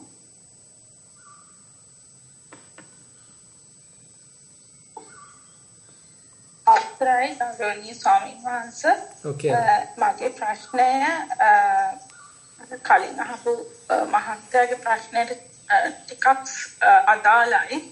මොකද මේ මහත්තයා කිව්වා දැන් ඉස්තර කය තුළින් දැකපු උදාරත පරිලාහ දැන් කෙලින්ම මනසින් ග්‍රහණය කරගන්න පුළුවන් කියලා. ඉතින් මම ඒ අවස්ථාව පොඩ්ඩක් පැහැදිලි කරගන්නයි මේ ප්‍රශ්නය අහන්නේ. දැන් ඔබ වහන්සේ එකට දුන්න උත්තරේ හැටියට ඔබ වහන්සේ විස්තර කරේ දැන් ඊටවස් දැන් අපි එදිනදා ජීවිතයේදී හෝ වේවා පරියන්කේදී හෝ වේවා මොන හරි යම් කිසි දාසියුම් තත්වයක ඉඳගෙන ඒ තත්වය තුළ ඉන්නකොට අපිට දාසියුම් කෙලස් පවා ග්‍රහණය කරගෙන ඒවා ප්‍රහාණය කරන්න අවධියක් තියෙනවා. ඒ අවධිය අපි ඇත්තටම දැනගන්නේ මගේ ප්‍රතිපදාවේ හැටියට නම් මට තේරෙන විදිහට මම වගේ එක දැනගන්න කයෙන්ම විතරයි. ඒ කියන්නේ මට කය තුළ දැනෙන යම් හිතාසියුම් දේවල් තමයි කියන්නේ. මෙතන යම් කිසි දරතයක් පරිලාහයක් තියෙනවා. ඒ කියන්නේ මෙතන යම් කිසි කෙලෙස් මට්ටමක් තියෙනවා. ඒ කෙලෙස් මට්ටම අර අවකාශය යම් කිසි තරමකට කෙලෙසනවා කියන එක එදිනෙදා ජීවිතේදී පවා සමහර වෙලාවට දැනෙන වෙලාවක් තියෙනවා. ඉතින් ඒක මනසින් දැනගන්නවා කියන එක මට එකම අත්දැකලා නැහැ. කයේ සියුම් බව නැති බව තුළින් තමයි ඒක දැනගන්නේ. කියන්නේ අර ආපහු ධාතු මට්ටමට එනවා අවකාශයේ ඉඳන් කියන්නේ. ඒක හරි පැත්තට යන විදිහක් වැරදි පැත්තට යන විදිහක් කියලා දැනගන්න කියන්නේ. ඔව් ඇත්තටම මේ කයේ සියුම් බවක් දැනෙනවා කියන්නෙම ඒක අපි හිතට හැරෙව්වොත් හිතෙත් පහළ වෙන සියුම් කෙලෙස් දැනගැනීමේ යම් ශක්තියක් හැකියාවක් කුසලතාවයක් දිනු වෙලා තියෙනවා. ඒ කියන්නේ දැන් හිතන්න අපිට කලින් හිතේ ලොකු ද්වේෂයක් පහළ වුණා. ඉතින් අපි සමාලාවට ඒ ද්වේෂයේ වහලෙක් වෙලා අපි කාට හරි බැනලා නැත්නම් කාට හරි ගහලා පස්සේ ඔන්න පසුතැවෙනවා. පසුතැවෙනකොට මතක් වුණා අයියෝ මම මේ කරපු මෝඩ වැඩක් මට ඒ වෙලාවේදී මාව පාලනය කරගන්න බැරි වුණානේ කියන ඔන්න අපි හිතනවා. පස්සේ හැබැයි ඔන්න සතිය තව දියුණු කරනවා. එතකොට ඔන්න ද්වේෂයෙන් බයින වෙලාවේදී ද්වේෂයෙන් ගහන වෙලාවේදී දැනගෙනමයි ඒක කරන්නේ. තාම හැබැයි පාලනය කරගන්න බෑ. තාම මාව වළක්ව ගන්න බෑ. හැබැයි අර පසුතැවෙන මට්ටමට කලින් ඔන්න හැබැයි හඳුන ගන්නවා. තවත් ඔන්න දියුණු කරගෙන යනවා. ඊට පස්සේ ඔන්න ද්වේෂය දැන් හිතේ තියෙනවා. හිත හොඳටම දැවෙනවා. ගහන්නත් හිතෙනවා, බයින්නත් හිතෙනවා. හැබැයි ගහන්නේ බනින්නේ නැහැ. ඔන්න වීතික්‍රමණය නොකර ඉන්නවා. හැබැයි හිතේ දැවීම, තැවීම තියෙනවා.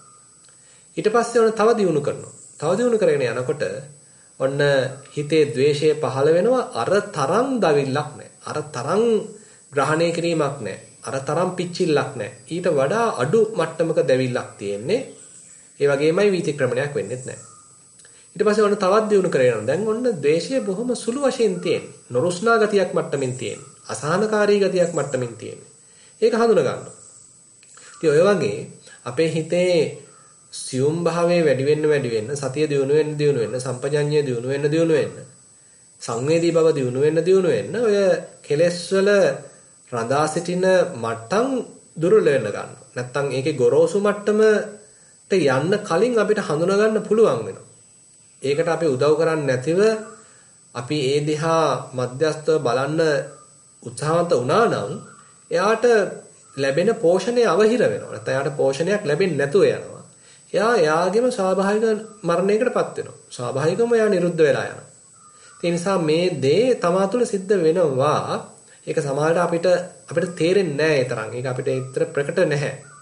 ඒ නිසා අපි දැන් අවුරුද්දකට කලින් අපේ හිතේ තිබිච්ච කෙලෙස් වල ඝන බාල බව දැන් මේ මොහොතේ හිතේ තියෙන කෙලෙස් වල තත්වයයි අතර යම් සංසන්දනාත්මක බවක් හිතලා බලන්න. තේරුම් අරගෙන බලන්න.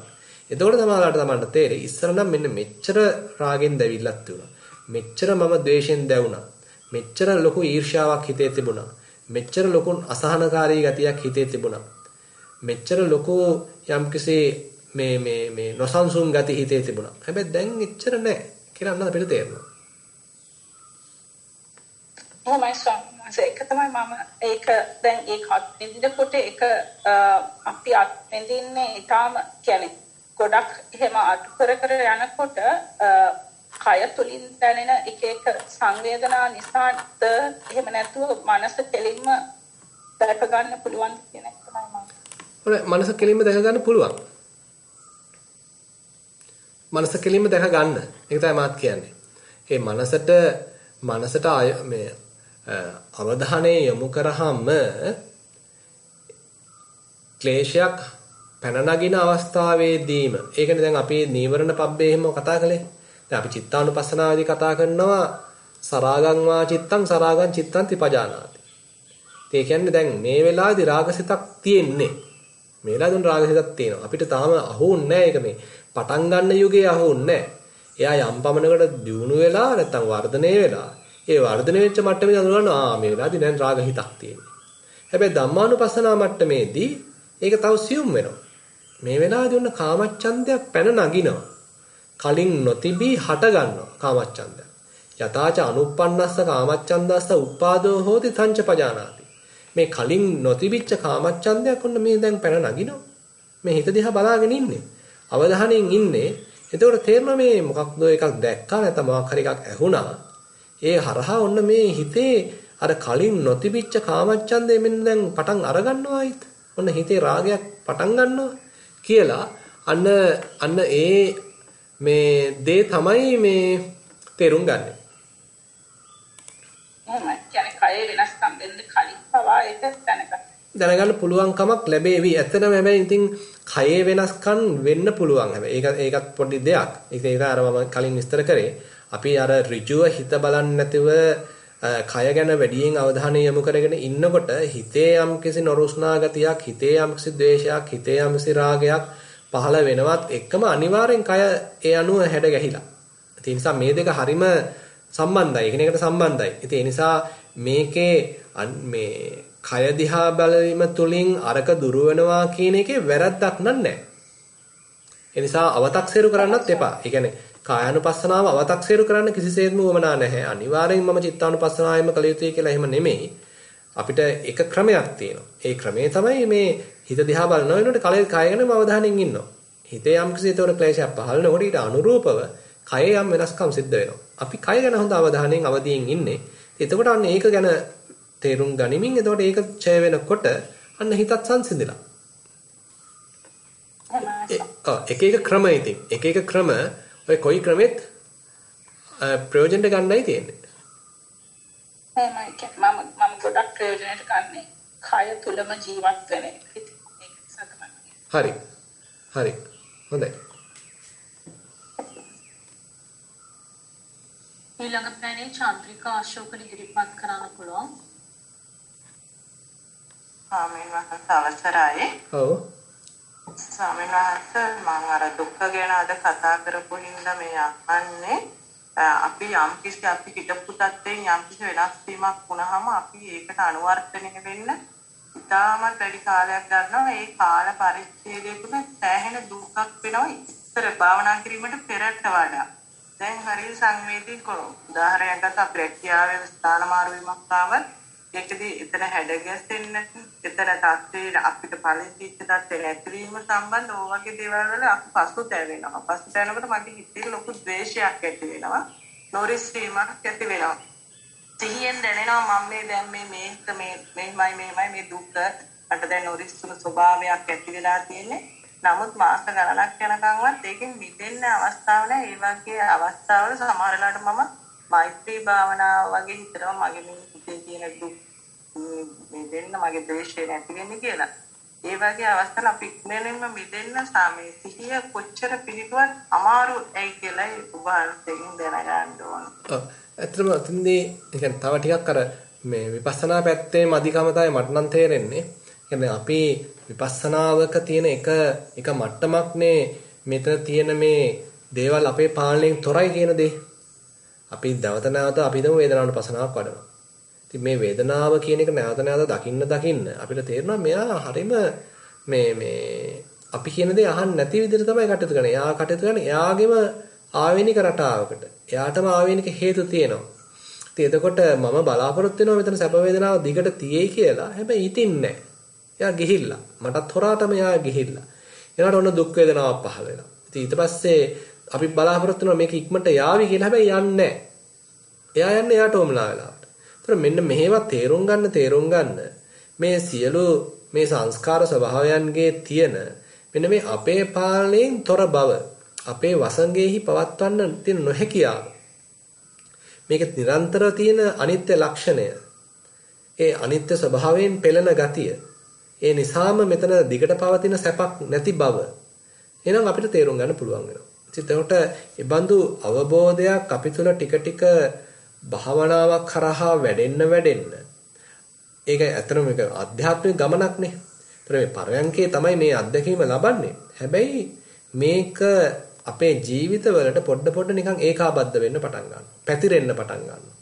එතකොට අන්න අපිට පුළුවන් වෙනවා අපි හිතමු දැන් ඔන්න යම්ස කෙනෙක් අපේ බස් එකේ යනකොට අපි අකමැති කෙනෙක් ඇවිල්ලා ඔන්න එතන වාඩි වුණා. ඉතින් අපේ හිතේ නොරුස්නා ගතිය තියෙනවා. අපි බලාපොරොත්තු වෙනවා මේ මනුස්සයා ඉක්මනට නැගිටලා යාවි ඊළඟ බස් හෝල්ට් එකෙන් බහීවි වාකරයක් හිතනවා. මේ ඉතින් බහින්නේ නැහැ. යත් යනවා දිගටම යනවා. ඒතකොට මෙතනත් අපිට පුළුවන් දාර අපි අර වේදනානුපස්සනාවේ හදාගත්ත නැත්නම් ඒ තේරුම් ගත්ත දහම බැරිද මෙතෙන්ට යොදන්න. ඒ නිසා අපි ටික භාවනාවකින් ලබන යම්කිසි අත්දැකීම් සමුදායක් ඒ අපේ ආධ්‍යාත්මික ලබන යම් පන්නරයක් අපි ටික අපේ ජීවිතේට යොදන්න ඕනේ. ඒතකොට තමයි අපේ ජීවිතයේ භාවනාවක් බවට පත් වෙන්නේ. අපේ ජීවිත අත්දැකීම් භාවනාවක් බවට පත් වෙන්නේ. ඒ නිසා අපිට බලාපොරොත්තු වෙන්න බෑ හැම තිස්සෙම අපි බලාපොරොත්තු වෙන දේම ඉෂ්ට වේවි කියලා. අනිත් අය මං කියන විදිහටම කටයුතු කරાવી. මගේ යටතේ ඉන්න අය මං කියන විදිහටම කටයුතු කරાવી. මගේ දරුවෝ, මගේ මුණුබුරෝ, නැත්තම් මගේ ස්වාමියා, බිරිඳ, මිතුවතුන් මං කියන විදිහටම කටයුතු කරાવી. ලෝකේ තියෙන සියලු දේ මං කියන විදිහටම සිද්ධ වේවි. එහෙම වෙන්නේ නැහැ ඉතින්. ඉතින් එතෙන්දී මට පුළුවන් ද නොසැලී ඉන්න. මට පුළුවන් ද හිතේ උඩ යට යෑම් ඇති කරගන්න නැතුව අඩුතරමින් ටිකක් මැද්දට වෙලා ඉන්න. උඩ යට යෑම් සිද්ධ වුණොත් වැඩි කාලයක් එතනේ උඩ යට යෑම් වල ඉන්න නැතුව මැද්දට එන්න මට බැරිද කියලා අන්න ඒවා තමයි ඉතින් ඇත්තටම මේ ගමනේ ප්‍රායෝගිකව අපි දහම යොදන්න තියෙන තැන්. මට නම් හිතෙනවා දිගට සතිපට්ඨානය වඩ아가න යනවා නම් මං හිතනවා ඔය හැකියාවන් පොඩ අපිට උරුම වේවි කියලා.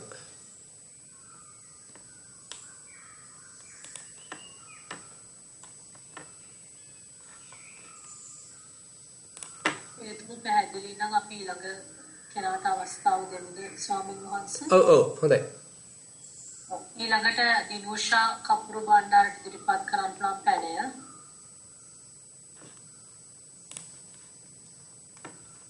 අවසරයි ස්වාමීන් වහන්සේ. ඔව්. ස්වාමීන් වහන්සේ මම දැන් අහපු දේශනා අනුවයි භාවනාවේ අත්දැකීම අනුවයි මට තේරිච්ච විදිහ මම ඒක හරිද කියලා දැනගන්න ඕනේ. දැන් ස්වාමීන් වහන්සේ අපි කායानुපස්සනාව ඉස්සෙල්ලාම කරනවා. ඊට පස්සේ වේදනාව දිහා බලනවා. ඊට පස්සේ සිත දිහා බලනවා. ඊට පස්සේ එක වෙලාවක් එනවා මේ නිකන් අපි නිකන් ස්පේස් එකක් වගේ හිස් අවකාශයක ඉඳගෙන හැමදේම එන දේවල් බලනවා. ලේබල් නොකර ඒවා ඇත්තටම ලොකුවට අඳුර ගන්නත් බෑ. සිත්විලිද මොනවාද කියලා අඳුර ගන්නත්. ඒ කියන්නේ ගොජය කියන්නේ ඒක නේද ස්වාමීන් වහන්සේ? එතකොට ස්වාමීන් වහන්සේ ගොජය කියන්නේ ඔය චිත්තානුපස්සනාව වේදනානුපස්සනාවේ ඔක්කොගෙම එකට බලන එකක්ද ස්වාමීන් වහන්සේ? ඔව් මෙහෙම කියනවා. ඉතින් ඒ කියන්නේ අරමුණු විවිධාකාර අරමුණු තියෙනවා. ඒතර මේ විවිධාකාර අරමුණු එකක්වත් විශේෂ ඇල්මක් විශේෂ ගැටීමක් නැහැ. අපිට ඊට වඩා හිතේ යම් මධ්‍යස්ථ බවක් ගොඩ නැගිලා. රූප පෙනුනට ඒකට විශේෂයෙන් ඇදිලා යන්නේ නැහැ. ශබ්ද ඇහුනට ඒකෙන් විශේෂයෙන් ඇදිලා යන්නේ නැහැ. රස දැනුනට ඒකට විශේෂයෙන් ඇදිලා යන්නේත් නැහැ. ඊළඟට ගඳක් සුවඳක් දැනුනට ඒකට විශේෂයෙන් ඇදිලා යන්නේත් නැහැ. රසක් දැනුනට ඒකට යන්නේත් නැහැ. ඊළඟ හිතට අරමුණක් ආවට ඒකට යන්නේත් නැහැ. හිතට හම්බ වෙලා එයාට ආවේනික ස්වභාවයක්. එයාට කොහෙවත් පිහිටන්න උවමනාවක් නැහැ. අරගොල්ලන්ගේ ඔළුවට නැග ගන්න එයාට උවමනාවක් නැහැ. අරගොල්ලන්ගේ කර පිට නැග ගන්න එයාට උවමනාවක් නැහැ. එයාට ඊට වඩා නිදහසේ ඉන්න එක සැපක් කියලා තේරිලා. ඒතර අරගොල්ලෝ ඉන්නව හැබැයි. ඒගොල්ලෝ නැතුව නෙමෙයි. ඒගොල්ලෝ නිකන් ෆ්ලක්ස් එකක් වෙලා. ඒක නිකන් ඔක්කොමලා ඒගොල්ලෝ ඉන්නව නිකන් එක ගොජයක් වෙලා ඔක්කොමලාට සම තැන තියෙන දැන්. ඉස්සෙල්ලා නම් හිතන්න අපි සින්දුවකට ඇදීලා යනවා. අපි මේ පෙනෙන දෙයකට ඇදීලා යනවා. හිත කතන්දරයක් ගොතලා ලියුමක් ලියලා නැත්නම් කවියක් ලියලා නවකතාවක් ලියලා තමයි නතර කරන්නේ. දැන් එහෙම යාට උවමනාවක් නැහැ. ඒවත් නැතුව නෙමෙයි. ඒවත් තියෙනවා. දැන් ඒවා නිකන් අර ඒවේ රස මැකිලා ගිහිල්ලා. අපි අර බත් එකක් උයනකොට ඒක බෙරි වුණාම කැඳ වගේ වුණා නම් නිකන් ඔක්කොම නිකන් අර ගොජයක් වෙලානේ. ඒතර ඒකේ රහක් නැහැ. ඒකේ ලස්සනක් නැහැ. ඒකේ රේඛා ඔක්කොම මැකිලා ගිහිල්ලා ඔක්කොම බොද වෙලා ගිහිල්ලා. ඒතර මේ තියෙන අරමුණු සියල්ලම අරමුණු නැතුව නෙමෙයි. අරමුණු තියෙනවා හැබැයි ඒවේ රසය මැකිලා ගිහිල්ලා. හිත දැන් ඒවා වෙන් වශයෙන් දකින්න ඒවා නම්ගම් කියන්න, ලේබල් කියන්න, ඒවා මගේ කරගන්න, ඒවා අනුව කවි කියන්න, රචනා ලියන්න, කෙටි කතා ලියන්න, නව කතා ලියන්න යන්නේ. ස්වාමීන් වහන්සේ එතකොට ගොජයයි අනිසිත බවයි කියන්නේ දෙකක්ද? ගොජය තියෙන එකත් අල්ලන්නේ නැතුව ගියාමද අනිසිත බව? ඔව් එහෙම කියත හැකියි. ඒ කියන්නේ තව ඒ කියන්නේ ඔය අනිශ්චිත භාවයත් පුළුල් ක්ෂේත්‍රයක්. ඒ කියන්නේ අපිට මුලදී ලැබෙන අනිශ්චිත භාවය තාම පිරිසුදු මදි. ඒක ඇතම් වෙලාවට ඔන්න සිතුවිලි ඇවිල්ලා ඒක කෙලසනවා, රූප ඇවිල්ලා කෙලසනවා, ශබ්ද ඇවිල්ලා කෙලසනවා. මොකද අපි ආසන්නේමයි ඒගොල්ලෝ ඉන්නේ. මේ පොඩ්ඩි වැටක් ගහගෙන තියෙන්නේ. එච්චර ශක්තිමත් වැටක් නෙමෙයි. වැට කඩාගෙන ඇතම් වෙලාවට එනවා. හැබැයි තව ටිකක් ඔක තව දිනු කරන්න මේගොල්ලෝ තව ටිකක් ඈතට යනවා. අපිට ශක්තිමත් වැටක් ගහ ගන්න පුළුවන්කම එනවා. එතකොට ටිකක් ඒවැයෙන් එන බාධා අඩුයි. අපි ඉන්න ක්ෂේත්‍රය ඊට වඩා ටිකක් පිරිසුදුයි, ශක්තිමත්. දැන් අපි බලය තහවුරු කර ගන්නවා කියලා කියන්නේ. දැන් හිතන්න යුද්ධයක් කළා මේ යුද්ධයක් තියෙන වෙලාවකදී හොඳ දක්ෂ බට පිරිසක් ගිහිල්ලා ඉස්සල්ලා ඔන්න ත්‍රස්තවාදීන්ගේ බලකඳවුරක් විනාශ කරගන්නවා. හැබැයි තාම මේ මිනිස්සු ගෙනල්ලා පදිංචි කරන්න බෑ. සාමාන්‍ය රටවැසියා ගෙනල්ලා එතන පදිංචි කරන්න බෑ. තාම මේ ත්‍රස්තවාදීන් ඉන්න පුළුවන්, සංගවිලා ඉන්න පුළුවන්. තාමත් රැකවල් දාගෙන ඉන්නේ. තාමයි කිලෝමීටරය අල්ලගත්තේ. දැන් මේ කිලෝමීටරේ බලය තහවුරු කරගන්නවා. ඊට පස්සේ ඔන්න දැන් හොඳට බලය තහවුරු වෙනවා. බිම්බෝම් ඉවත් කරනවා. ඊට පස්සේ ඔන්න මේ දැන් ඔය තව ඒ කිලෝමීටරේ තව ටිකක් වර්ධනය කරනවා. තව ඔන්න කිලෝමීටර් 2ක් බවට පත් කරනවා. කිලෝමීටර් 3ක් කරනවා. 4ක් කරනවා. දැන් සෑහෙන ටිකක් ඒ ප්‍රදේශය දැන් ටිකක් තහවුරු වෙලා. ඒක ත්‍රස්තවාදීන් නැති බවට දැන් සෑහෙන කාලෙකින් මොකක්වත් බෝම්බයක් පිපුරුනෙත් නැහැ, රෙඩි හඬක් ඇහුනෙත් නැහැ, මංකොල්ලයක් සිද්ධ වුනෙත් නැහැ, මොකක්වත් නැහැ දැන්. ඔන්න පොඩ්ඩක් දැන් මිනිස්සුන්ගේ හිතේ විශ්වාසය තාරා මේ හරියනම් දැන් ටිකක් සාමකාමී. දැන් එන බරපතල ප්‍රශ්න නැහැ. අන්න දැන් රටවැසියෝ ගෙනෙන්නලා පදිංචි කරන්න පුළුවන්. එහෙයි ස්වාමීන් වහන්සේ බොහොම පිං.